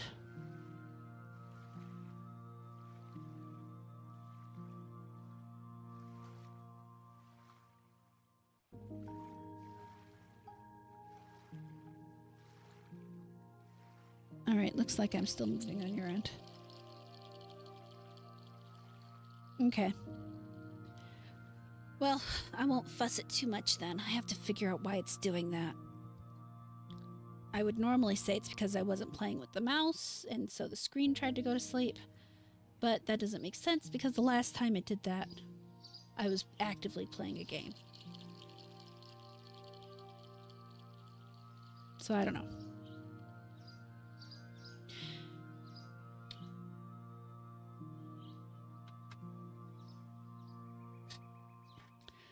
Very irritating.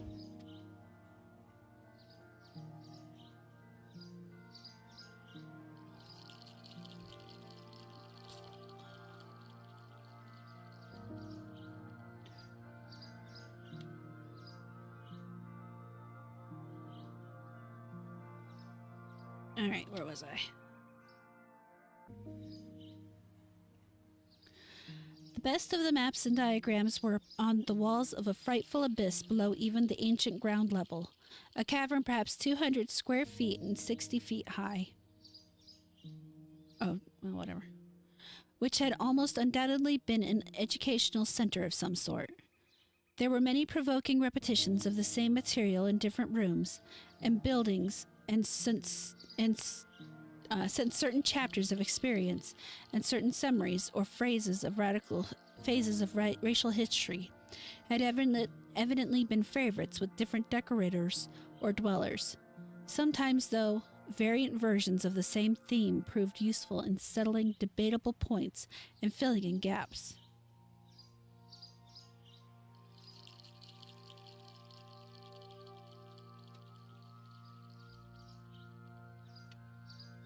Okay. I still wonder that we deduced so much in the short time at our disposal. Of course, even now have only the barest outlines. Of course, we even now have only the barest outlines, and much of that was obtained later on from the study of the photographs and sketches we made. It may be the effects of this later study, the revived memories and vague impressions acting in conjunction with his general sensitiveness and with that final supposed horror glimpse whose essence he will not reveal even to me, which had been the immediate source of Danforth's present breakdown. But it had to be, for we could not issue our warnings intelligently without fullest possible information, and the issuance of that warning is a prime necessity. Certain lingering influences in that unknown Antarctic world of disorder, time, and alien natural law make it imperative that further exploration be discouraged.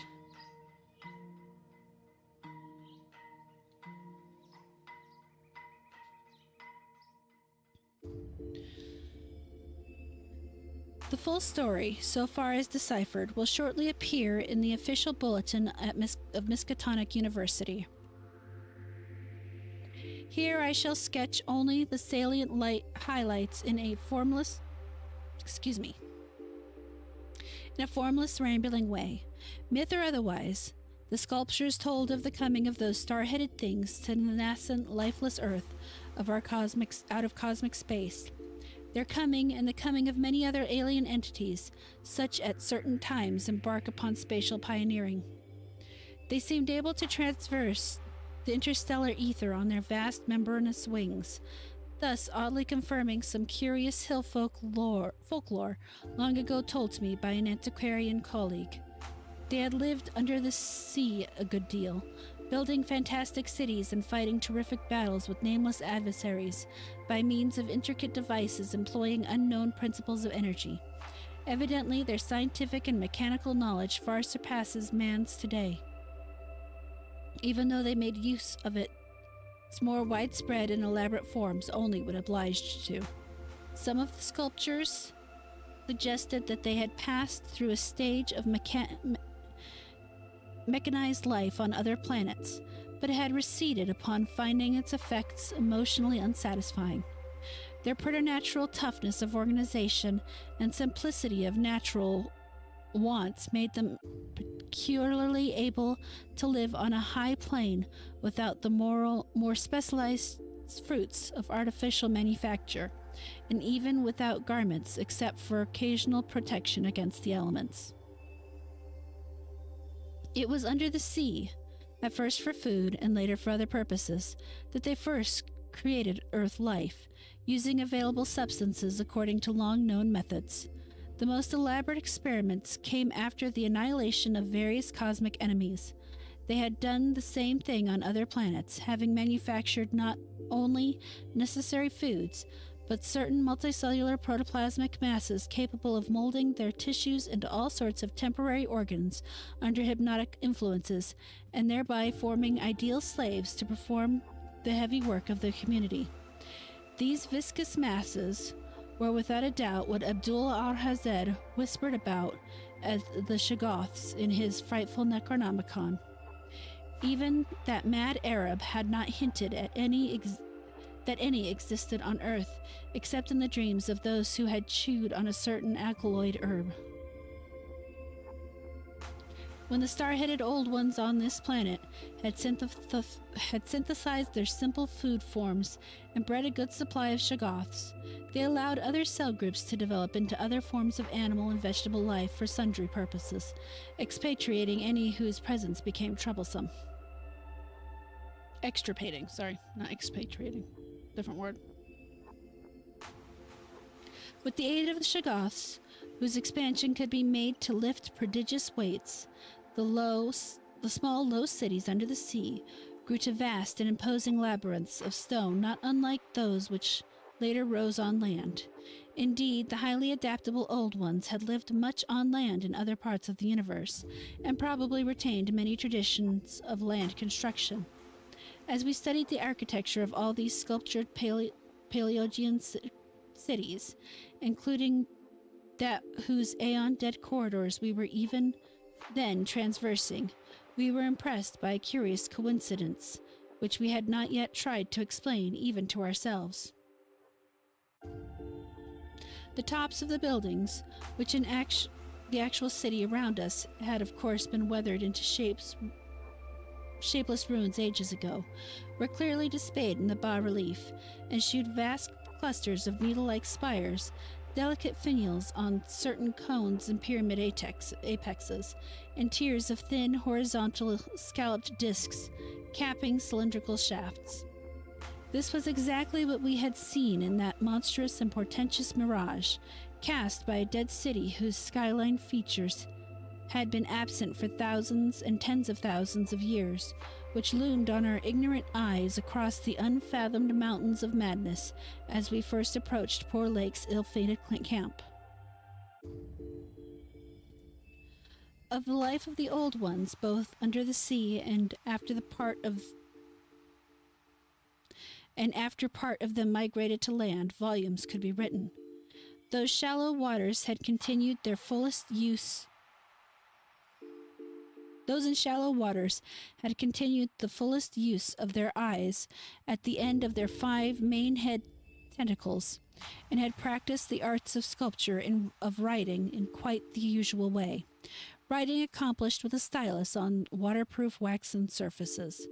Those lower down in the ocean depths, though they used a curious phosphorescent organism to furnish life, pieced out of their vision with obscure special senses operating through the prismatic cilia on their head, senses which rendered all of the old ones partly independent of life in emergencies. Their forms of sculpture and writing had changed curiously during the descent, embodying certain apparent chemical coating processes, probably to secure phosphorescence, which the bas-relief could not make clear to us. The beings moved in the sea, partly by swimming, using their lateral crinoid arms, and partly by wriggling with the lower tier of tentacles containing the pseudo-feet. Occasionally, they accomplished long swoops with the auxiliary use of 2 or more sets of their fan-like folding wings. On land, they locally used the pseudo-feet, but now and then flew to great heights or over long distances with their wings.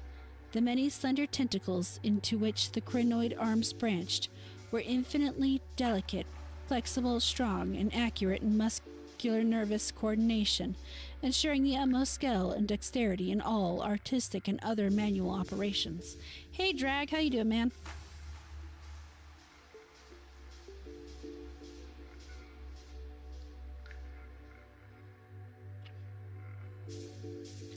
The toughness of the thing was almost incredible. Even the terrific pressures of the deepest sea bottoms appeared powerless to harm them. Very few seemed to die at all except by violence, and their burial places were very limited. The fact that they covered their vertically inhumed dead with 5 pointed inscribed mounds set up thoughts in Danforth and me, which made a fresh pause and recuperation necessary after the sculptures revealed it. The beings multiplied by means of spores, like vegetable periodife,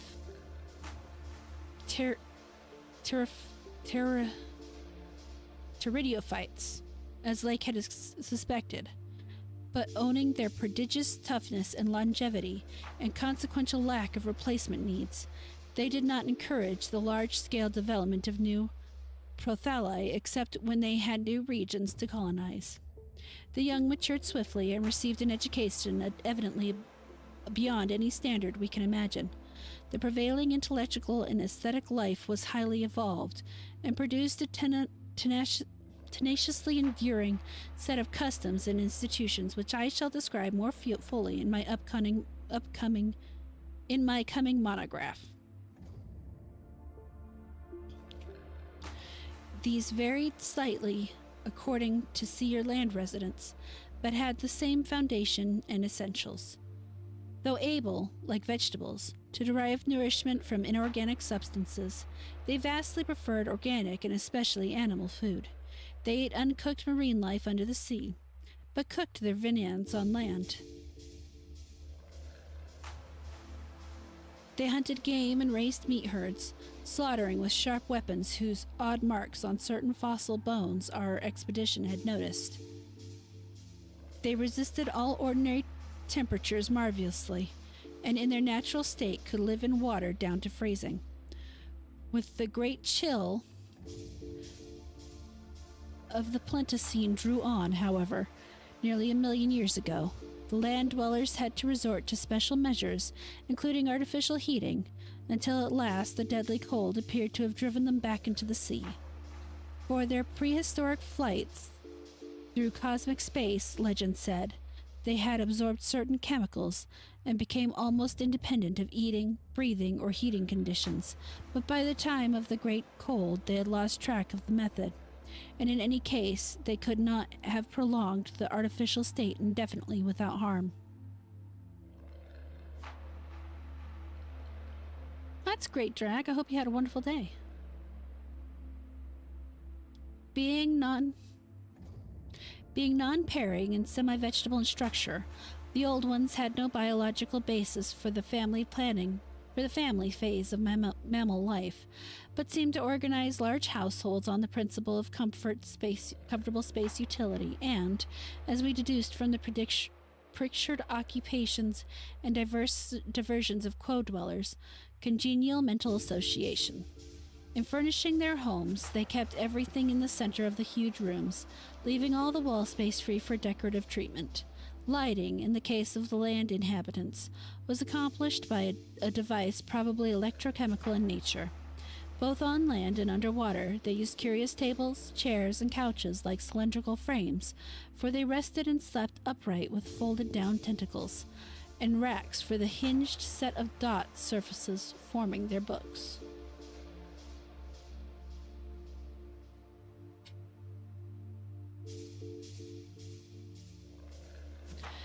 Government was evidently complex and probably socialistic, though no certainties in this regard could be deduced from the sculptures we saw. There was extensive commerce, both local and between different cities, certain small flat counters, 5-pointed and inscribed, serving as money. Probably the smaller of the various greenish soapstones found by our expedition were pieces of such currency. Though the culture was mainly urban, some agriculture and much stock raising existed. Mining and a limited amount of manufacturing were also practiced. Travel was very frequent, but permanent migration seemed relatively rare, except for the vast colonizing movements by which the race expanded. For personal locomotion, no external aid was used, since in land, air, and water movement alike, the Old Ones seemed to possess excessively vast capacities for speed. Loads, however, were drawn by beasts of burden, shoggoths under the sea, and a curious variety of primitive vertebrate in the later years of land existence. These vertebrates, as well as an infinity of other life forms, animals and vegetables, marine, terrestrial, and aerial, were the products of unguided evolution, acting on life cells made by the Old Ones, but escaping beyond their radius of attention. They had been suffered to develop unchecked because they had not come in conflict with the dominant beings. Hey, MSK.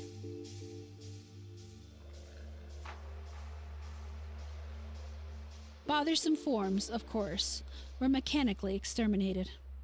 It interested us to see in some of the very last and most decadent sculptures a shambling primitive mammal, used sometimes for food and sometimes as an amusing buffoon by the land dwellers whose vaguely simian and human foreshadowings were unmistakable. In the building of the land cities, the huge stone blocks of the high towers were generally lifted by vast winged pterodactyls of a species heretofore unknown to paleontology. The persistence with which the Old Ones survived various geological changes and convulsions of the Earth's crust was very little short of miraculous. Though few or none of their first cities seem to have remained beyond the Archaean Age, there was no interruption of their civilization or in the transmission of their records. Their original place of advent to the planet was the Antarctic Ocean, and it is likely that they came not long after the matter forming the moon was wrenched from the neighboring South Pacific. According to one of the sculptured maps, the whole globe was then under water, with stone cities scattered farther and farther from the Antarctic as aeons passed. Another map shewed a vast bulk of dry land around the South Pole, where it is evident that some of the beings made experimental settlements, though their main centers were transferred to the nearest sea bottom.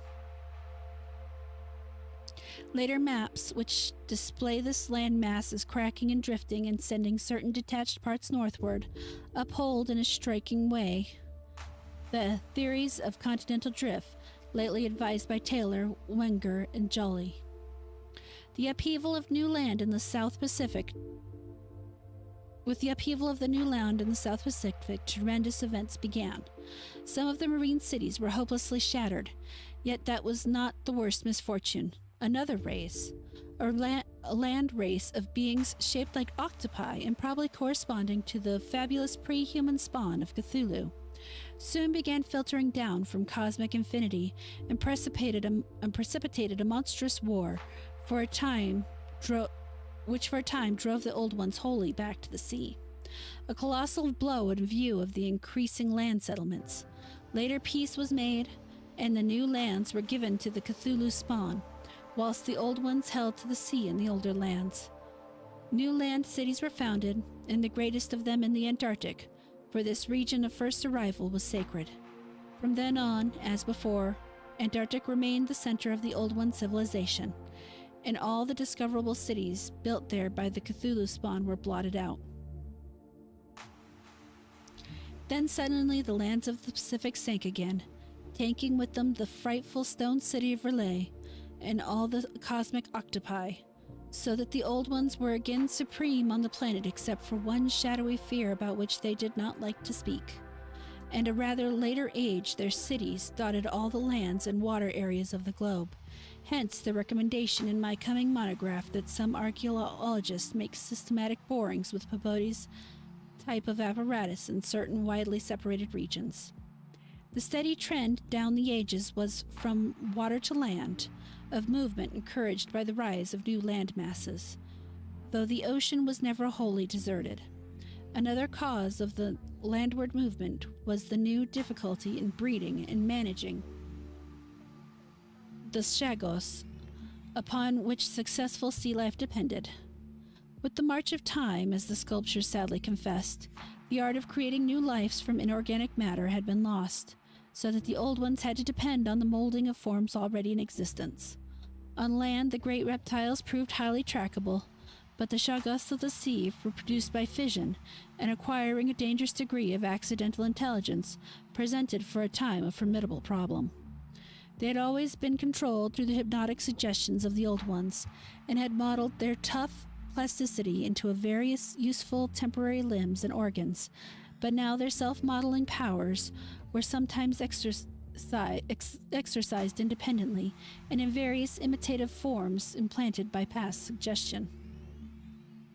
They had, it seems, developed a semi-stable brain whose separate and occasionally stubborn volition echoed the will of the old ones without always obeying it.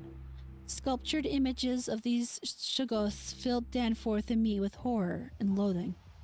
They were normally shapeless entities composed of viscous jelly, which had looked like an agglutination of bubbles. Each averaged about 15 feet in diameter when a sphere.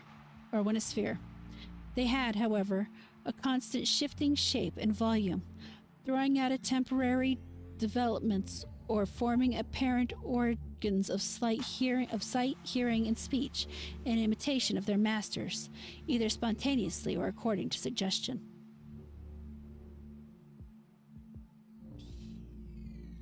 They seem to have become peculiarly intractable towards the middle of the Permian Age, about 150 years ago, when a veritable war of resubjugation was waged upon them by the marine old ones.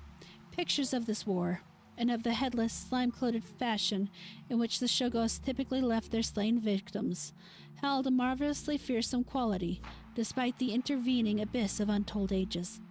The old ones had used curious weapons of molecular disturbance against the rebel entities, and in the end had achieved a complete victory. Thereafter, the sculptures shewed a period in which the shoggoths were tamed and broken by armed old ones, as the wild horse of the American West were tamed by cowboys. Though during the rebellion the shoggoths had shewn an ability to live out of water, this transition was not encouraged, since their usefulness on land was hardly have been commensurate with the trouble of their management. During the Jurassic Age, the old ones met fresh adversity in form of a new invasion from outer space, this time by half fungus, half crustacean creatures from a planet identifiable as the remote and recently discovered Pluto. Creatures undoubtedly the same as those figures in certain whispered hill legends of the north, and remembered in the Himalayas as the Migo or the abominable snowmen. To fight these beings, the old ones attempted, for the first time since their Terran advent, to sally forth again into planetary ether, but despite all traditional preparations, found it no longer possible to leave the Earth's atmosphere. Whatever the old secret of interstellar travel had been, it was now definitely lost to the race. In the end, the Migo drove the old ones out of all the northern lands, though they were powerless to disturb those in the sea. Little by little, the slow retreat of the elder race to the original Antarctic habitat was beginning. It was curious to note from the pictured battles that both the Cthulhu spawn and the Migo seemed to have been composed of matter more widely different from that which we know was the substance of the old ones. They were able to undergo transformations and reintegrations impossible for their adversaries, and seemed therefore to have originally come from even remoter gulfs of cosmic space. The old ones, but for their abnormal toughness and peculiar vital properties, were strictly material, and must have had their absolute origin within the known space-time continuum, whereas the first sources of the other beings can only be guessed at with bated breath. All this, of course, assuming that the non-terrestrial linkages and the anomalies ascribed to the invading foes are not pure mythology. Conceivably, the old ones might have invented a cosmic framework to account for their occasional defeats, since historical interests and pride obviously formed their chief psychological elements. It is significant that their annals fail to mention many advanced and potent races of beings whose mighty cultures and towering cities figure persistently in certain obscure legends. The changing state of the world, through long geologic ages, appeared with startling vividness in many of the sculptured maps and scenes. In certain cases, existing science will require revision, while in other cases, its bold deductions are magnificently confirmed. As I have said, the hypothesis of Taylor, Wegner, and Jolly that all the continents are fragments of an original Antarctic landmass which cracked from centrifugal force and drifted apart over technically viscous lower surface, as hypothesis suggested by such things as the complementary outlines of Africa and South America, and the way the great mountain chains are rolled and shoved up, receive striking support from this uncanny source. Maps evidently shewing the Carboniferous world of 100 million or more years ago display significant rifts and chasms destined later to separate Africa from the once continuous realms of Europe, then the Volusia of hellish primal legend, Asia, the Americas, and the Antarctic continent. Other charts, and most significantly one in connection with the founding 50 million years ago of the vast dead city around us, shewed the present continent well differentiated. And in the later discoverable specimen, dating perhaps from the Pliocene age, the approximate world of today appeared quite clearly, despite the linkage of Alaska with Siberia, of North America with Europe through Greenland, and of South America with the Antarctic continent through Graham Land. In the Carboniferous map, the whole globe, ocean floor and rifted land mass alike, bore symbols of the old one's vast stone cities, but in the later charts, the gradual recession towards the Antarctic became very plain. The final Pliocene specimen shewed no land cities except on the Antarctic continent and the tip of South America, nor any ocean cities of the 50th parallel of south latitude. Knowledge and interest in the northern world, save for study of the coastlines probably made during long exploration flights on those fan-like members' wings, had evidently declined to zero among the old ones.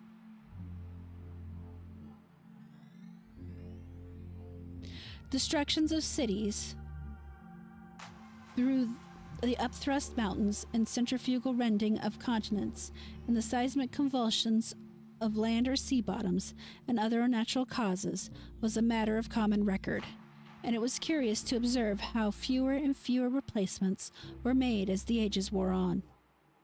The vast dead megapolis that yawned around us seemed to be the last general center of the race, built early in the Cretaceous age after a titanic earth buckling had obliterated a still vaster predecessor not far distant. It appeared that this general region was the most sacred spot of all, where reputedly the first old ones had settled on a primal sea bottom. In the new city, many of whose features we could recognize in the sculptures, but which stretched fully 100 miles in the mountain range in each direction beyond the farthest limits of our aerial survey. There were reputed to be preserved certain sacred stones forming part of the first sea-bottom city, which were thrust up to light after long epochs in the course of the general crumbling of strata. Let's take a look at how long this next chapter is. Let's see if we can make it before calling it a night.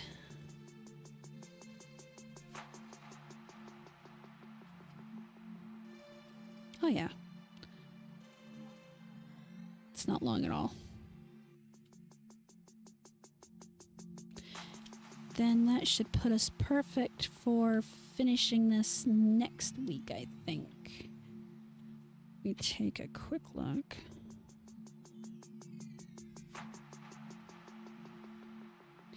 Yep.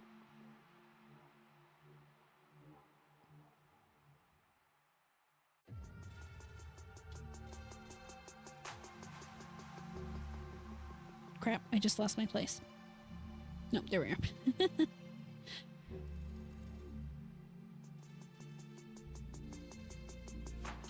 Perfect. All right.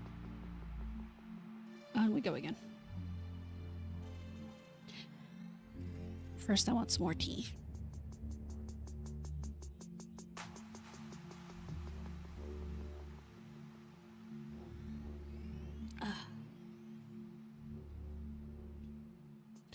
Naturally, Danforth and I studied with special interest and peculiar personal sense of awe everything pertaining to the immediate district in which we were. Of the local material, there was naturally a vast abundance, and on the tangled ground level of the city we were lucky enough to find a house of very late date, whose walls, though somewhat damaged by a neighboring rift, contained sculptures of decadent workmanship carrying the story of the region much beyond the period of the Pliocene map, whence we derived our last general glimpse of the pre-human world. This was the last place we examined in detail, since what we found there gave us a fresh, immediate objective. Certainly, we were in one of the strangest, weirdest, and most terrible of all corners of Earth's globe. Of all existing lands, it was infinitely the most ancient, and the conviction grew upon us this hideous upland and must indeed be the fabled nightmare plateau of Lang, which even the mad author of the Necronomicon was reluctant to discuss. The great mountain chain was tremendously long, starting as a low range at loopholed land on the coast of Weddell Sea and virtually crossing the entire continent. The really high part stretched in a mighty arc from about latitude 82 degrees east, longitude 60 degrees, to latitude 70 degrees east, longitude 115 degrees. With its concave side toward our camp and its seaward end in the region of that long, ice-locked coast whose hills were glimpsed by Wilkes and Mawson at the Antarctic Circle. Yet even more monstrous exaggerations of nature seem disturbingly close at hand. I have said that these peaks are higher than the Himalayas, but the sculptures forbid me to say that they are Earth's highest. That grim honor is beyond a doubt reserved for something which half the sculptures hesitate to record at all, whilst others approach it with obvious repugnance and trepidation. It seems that there was one part of the ancient land, the first part that ever rose from the water after the earth had flung off the moon and the old ones had seeped down from the stars, which had come to be shunned as vaguely and namelessly evil. Cities built there had crumbled before their time and had been found suddenly deserted.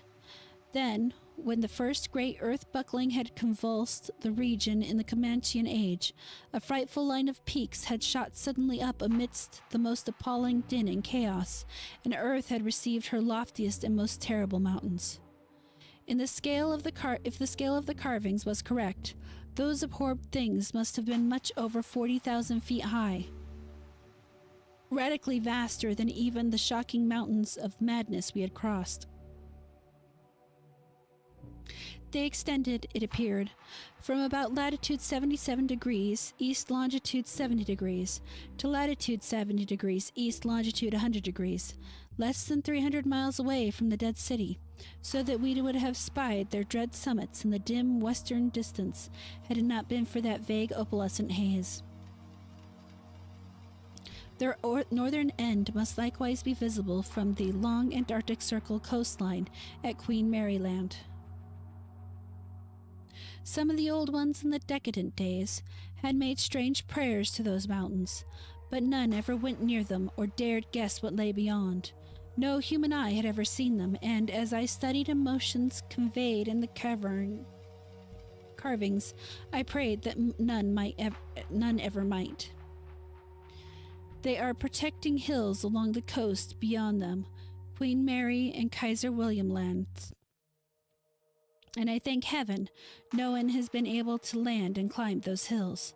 I am not as skeptical about the old tales and fears as I used to be, and I do not laugh now at the pre-human sculptor's notion that lightning paused meaningfully now and then at the end of the brooding crests, and that unexplained glow shone from one of those terrible pinnacles all through the long polar night. There may be very real and very monstrous meaning to the old Benoptic whispers about Cadath in the cold waste. But the terrain close at hand was hardly less strange, even if less namelessly accursed. Soon after the founding of the city, the great mountain range became the seat of the principal temples, and many carvings shewed what grotesque and fantastic towers had pierced the sky, where we now saw only the curious clinging cubes and ramparts. In the course of ages, the caves had appeared and had been shaped into adjuncts of the temples. With the advice of still later epochs, and the limestone veins of the region were hollowed out by groundwaters, so that the mountains and foothills and the plains below them were a veritable network of connected caverns and galleries. Many graphic sculptures told of exploration deep underground, and of the final discovery of the Stygian sunless sea that lurked at the earth's bowels. This vast nighted gulf had undoubtedly been worn by the great rivers which flowed down from the nameless and horrible westward mountains, and which had formerly turned at the base of the Old One's range and flowed beside the chain into the Indian Ocean between Bud and Totten lands on the Wilkes coastline. Little by little it had eaten away the limestone base at its turning, till at last its sapping currents reached the caverns of the groundwaters and joined with them in digging a deeper abyss. Finally, its whole bulk emptied into the hollow hills and left the old bed towards the ocean dry. Much of the later city, as we now found it, had been built over that former bed. The old ones, understanding what had happened, and exercising as always their keen artistic sense, had carved into ornate pylons those headlands of the foothills where the great stream began its descent into eternal darkness. This river, once crossed by scores of noble stone bridges, was plainly the one whose extinct course we had seen in our airplane survey. Its position in different carvings of the city helped us to orient ourselves to the scene where it had been at various stages of the region's age-long, eon-dead history, so that we were able to sketch a hasty but careful map of the salient features, squares, important buildings, and the like for the guidance in further explorations. We could soon reconstruct in fancy the whole stupendous thing as it was 1,000,000 or 10,000,000 or 50,000,000 years ago. For the sculptures told us exactly what buildings and mountains and squares and suburbs and landscape settings and luxuriant tertiary vegetations had looked like. It must have been a marvelous and mystic beauty. As I thought of it, I almost forgot the clammy sense of sinister oppression which the city's inhuman age and massiveness and deadness and remoteness and glacial twilight had choked and weighted on my spirit. Yet according to certain carvings, the denizens of that city had themselves known that the clutch of oppressive terror. For there was a somber, recurrent type of scene in which the old ones were shewn in the act of recoiling affrightedly from some object, never allowed it to appear in the design, found in the great river and indicated as having been washed down through waving, vine-draped, sad forests from those horrible westward mountains.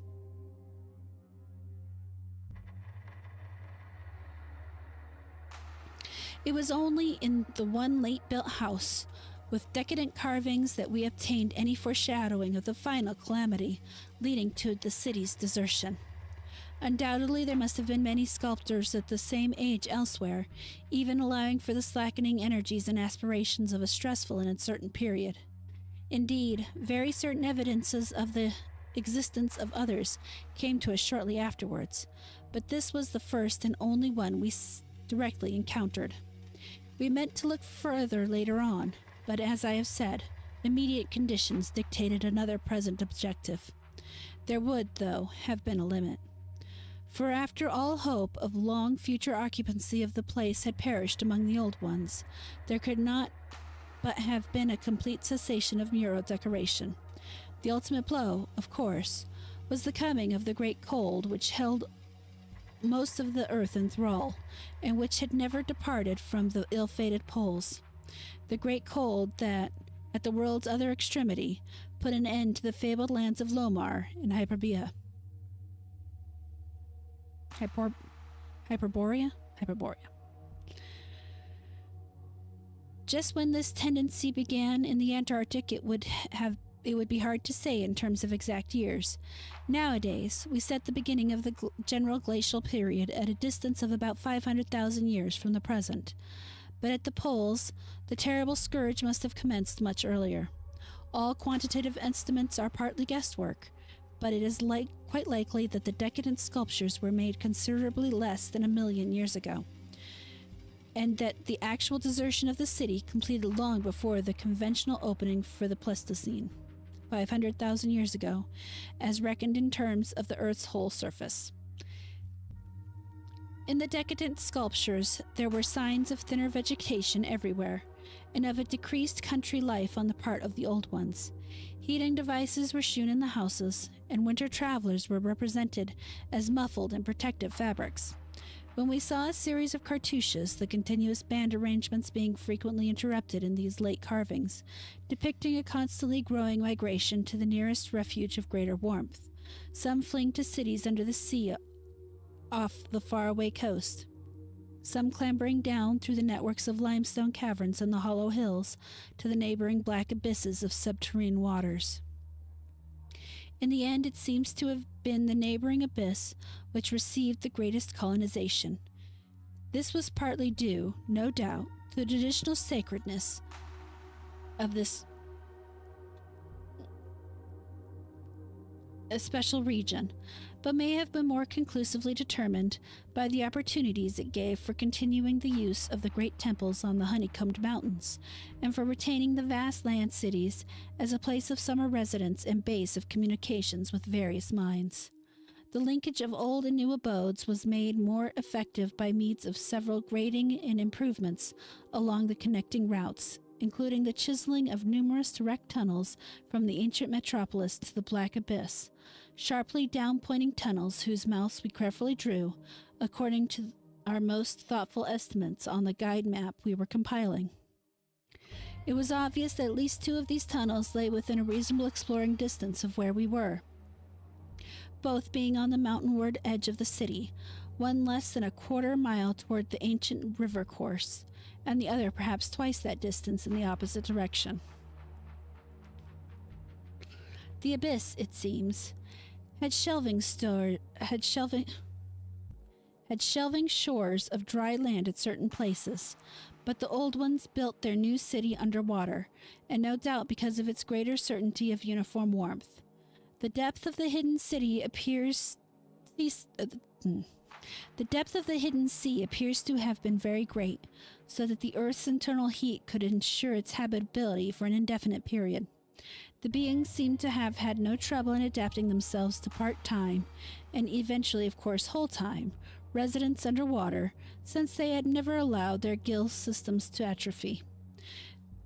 There were many sculptures which shewed how they had always frequently visited their submarine kinfolk elsewhere, and how they had habitually bathed on the deep bottom of their great river.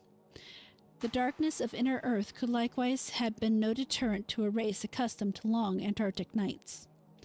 Decadent though their style undoubtedly was, these latest carvings had a truly epic quality, where they told of the buildings of the new city in the cavern sea. The old ones had gone about it scientifically, quarrying insoluble rocks from the heart of the honeycombed mountains, and employing expert workers from the nearest submarine city to perform the construction according to the best methods. These workers brought with them all that was necessary to establish the new venture: shoggoth tissue from which to breed stone lifters, and subsequent beasts of burdens from the cavern city, and other protoplasmic material to mold into phosphorescent organisms for lighting purposes. At last, a mighty metropolis rose on the bottom of that Stygian sea, its architecture much like that of the city above, and its workmanship displaying relatively little decadence because of the precise mathematical elements inherent in building operations. The newly bred Shoggoths grew to enormous size and singular intelligence, and were represented as taking and executing orders with marvelous quickness. They seemed to converse with the old ones by mimicking their voices, a sort of musical piping over a wide range. If poor Lake's dissection had indicated all right, and to work more from spoken commands than from hypnotic suggestions in earlier times. They were, however, kept in admirable control. The phosphorescent organisms supplied light with a vast effectiveness and doubtlessly atoned for the loss of the familiar polar auras of the outer world night. Art and decorations were pursued, though of course through a certain decadence. The old ones seemed to realize this falling off themselves, and in many cases anticipated the policy of Constantine the Great by transplanting a specially fine box of ancient carvings from their land cities, just as the emperor, in a similar age of decline, stripped Greece and Asia of their finest art to give to his new Byzantine capital greater splendors than his own people could create. That the transfer of sculptured blocks had not been more extensive was doubtlessly owing to the fact that the land city was not at first wholly abandoned, but by the time total abandonment did occur, and it surely must have occurred before the polar Pleistocene was far advanced, the old ones had perhaps become satisfied with their decadent art, or had ceased to recognize the superior merit of the older carvings. At any rate, the eon-silent ruins around us had certainly undergone no wholesome sculptural denudation, though all the best separate statues and other movables had been taken away. The decadent cartouches and deities telling this story were, as I have said, the latest we could find in our limited search. They left us with a picture of the old ones shuttling back and forth betwixt the land city in summer and the sea cavern city in winter, and sometimes trading with sea-bottom cities off the Antarctic coast. By this time, the ultimate dude of the land city must have been recognized, for the sculptures showed many signs of the cold's malign encroachment. Vegetation was declining, and the terrible snows of the winter were no longer melted completely even in midsummer. The saurian livestock were nearly all dead, and the mammals were standing it none too well. To keep on with the work of the upper world, it had become necessary to adapt some of the amorphous and curiously cold-resistant Shoggoth to land life, a thing the old ones had formerly been reluctant to do. The great river was now lifeless, and the upper sea had lost most of its denizens, except the seals and whales. All the birds had flown away, save for the great, grotesque penguins. What happened afterwards, we could only guess. How long had the new sea cavern city survived? Was it still down there, a stony corpse in eternal blackness? Had the subterranean waters frozen at last? To what fate had the ocean-bottom city of the outer world been delivered? Had any of the old ones shifted north ahead of the creeping ice cap? Existing geology shews no trace of their presence. Had the frightful Migo still been a menace in the outer lands of the world of the north? Could one be sure of what might or might not linger even to this day in the lightless and unplumbed abysses of Earth's deepest waters? Those things had seemingly been able to withstand any amount of pressure, and men of the sea have fished up curious objects at times. Has the killer whale theory really been explained? Damn it. And has the killer whale theory really explained the savage, mysterious scars on the Antarctic seal noticed a generation ago by Borchgrevink? The specimen found by poor Lake did not enter into these guesses, for their geologic setting proved them to have lived at what must have been a very early date in the land city's history. They were, according to their location, certainly not less than 30 million years old, and we reflected in that their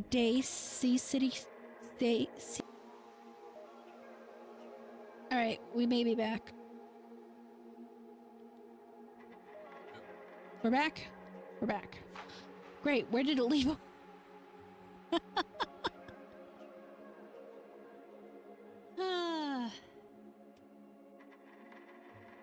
I'm back, yay! What was the last thing you heard?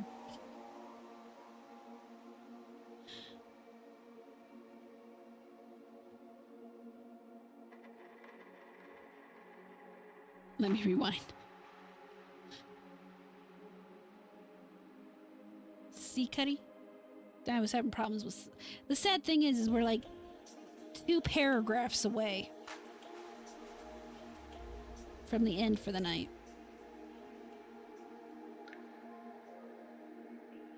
The Sea City? Oh, God.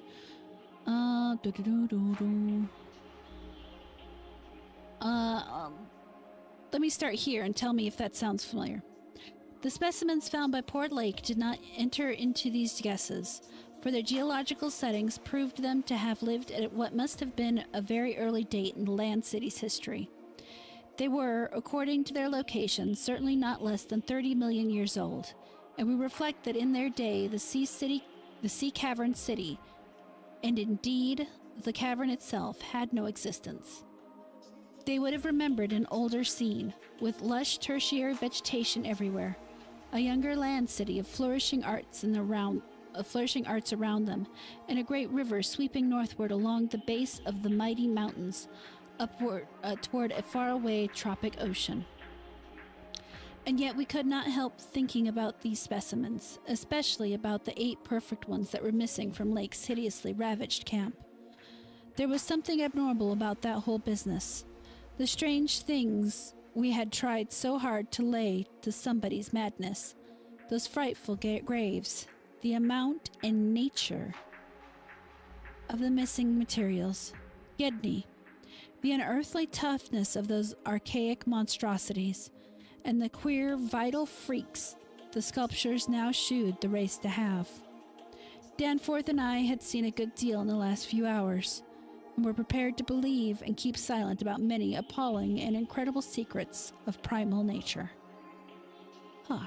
Okay, so that leaves us to chapter 9 of this. And as you can tell, my voice is about to give.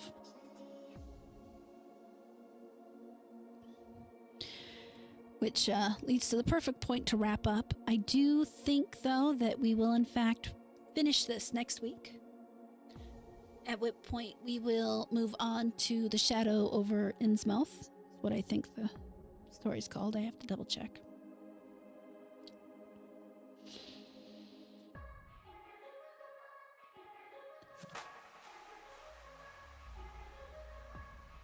Thank you, Avery.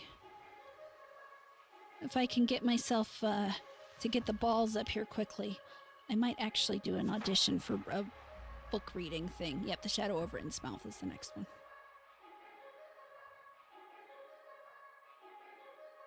That one might only be 2 nights, though. But so far, this one's been fun. Really is interesting going through them and seeing how they actually interconnect. Anyway, hopefully that went okay because I can't see.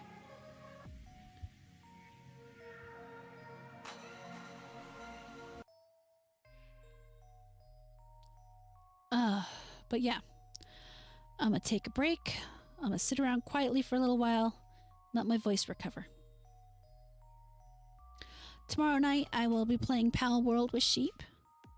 Saturday will be Neverwinter Nights. Sunday, I don't know what I'm going to do during the day, but I will be joining Alf, Horny Alf, and the other gals on his channel to do some Among Us.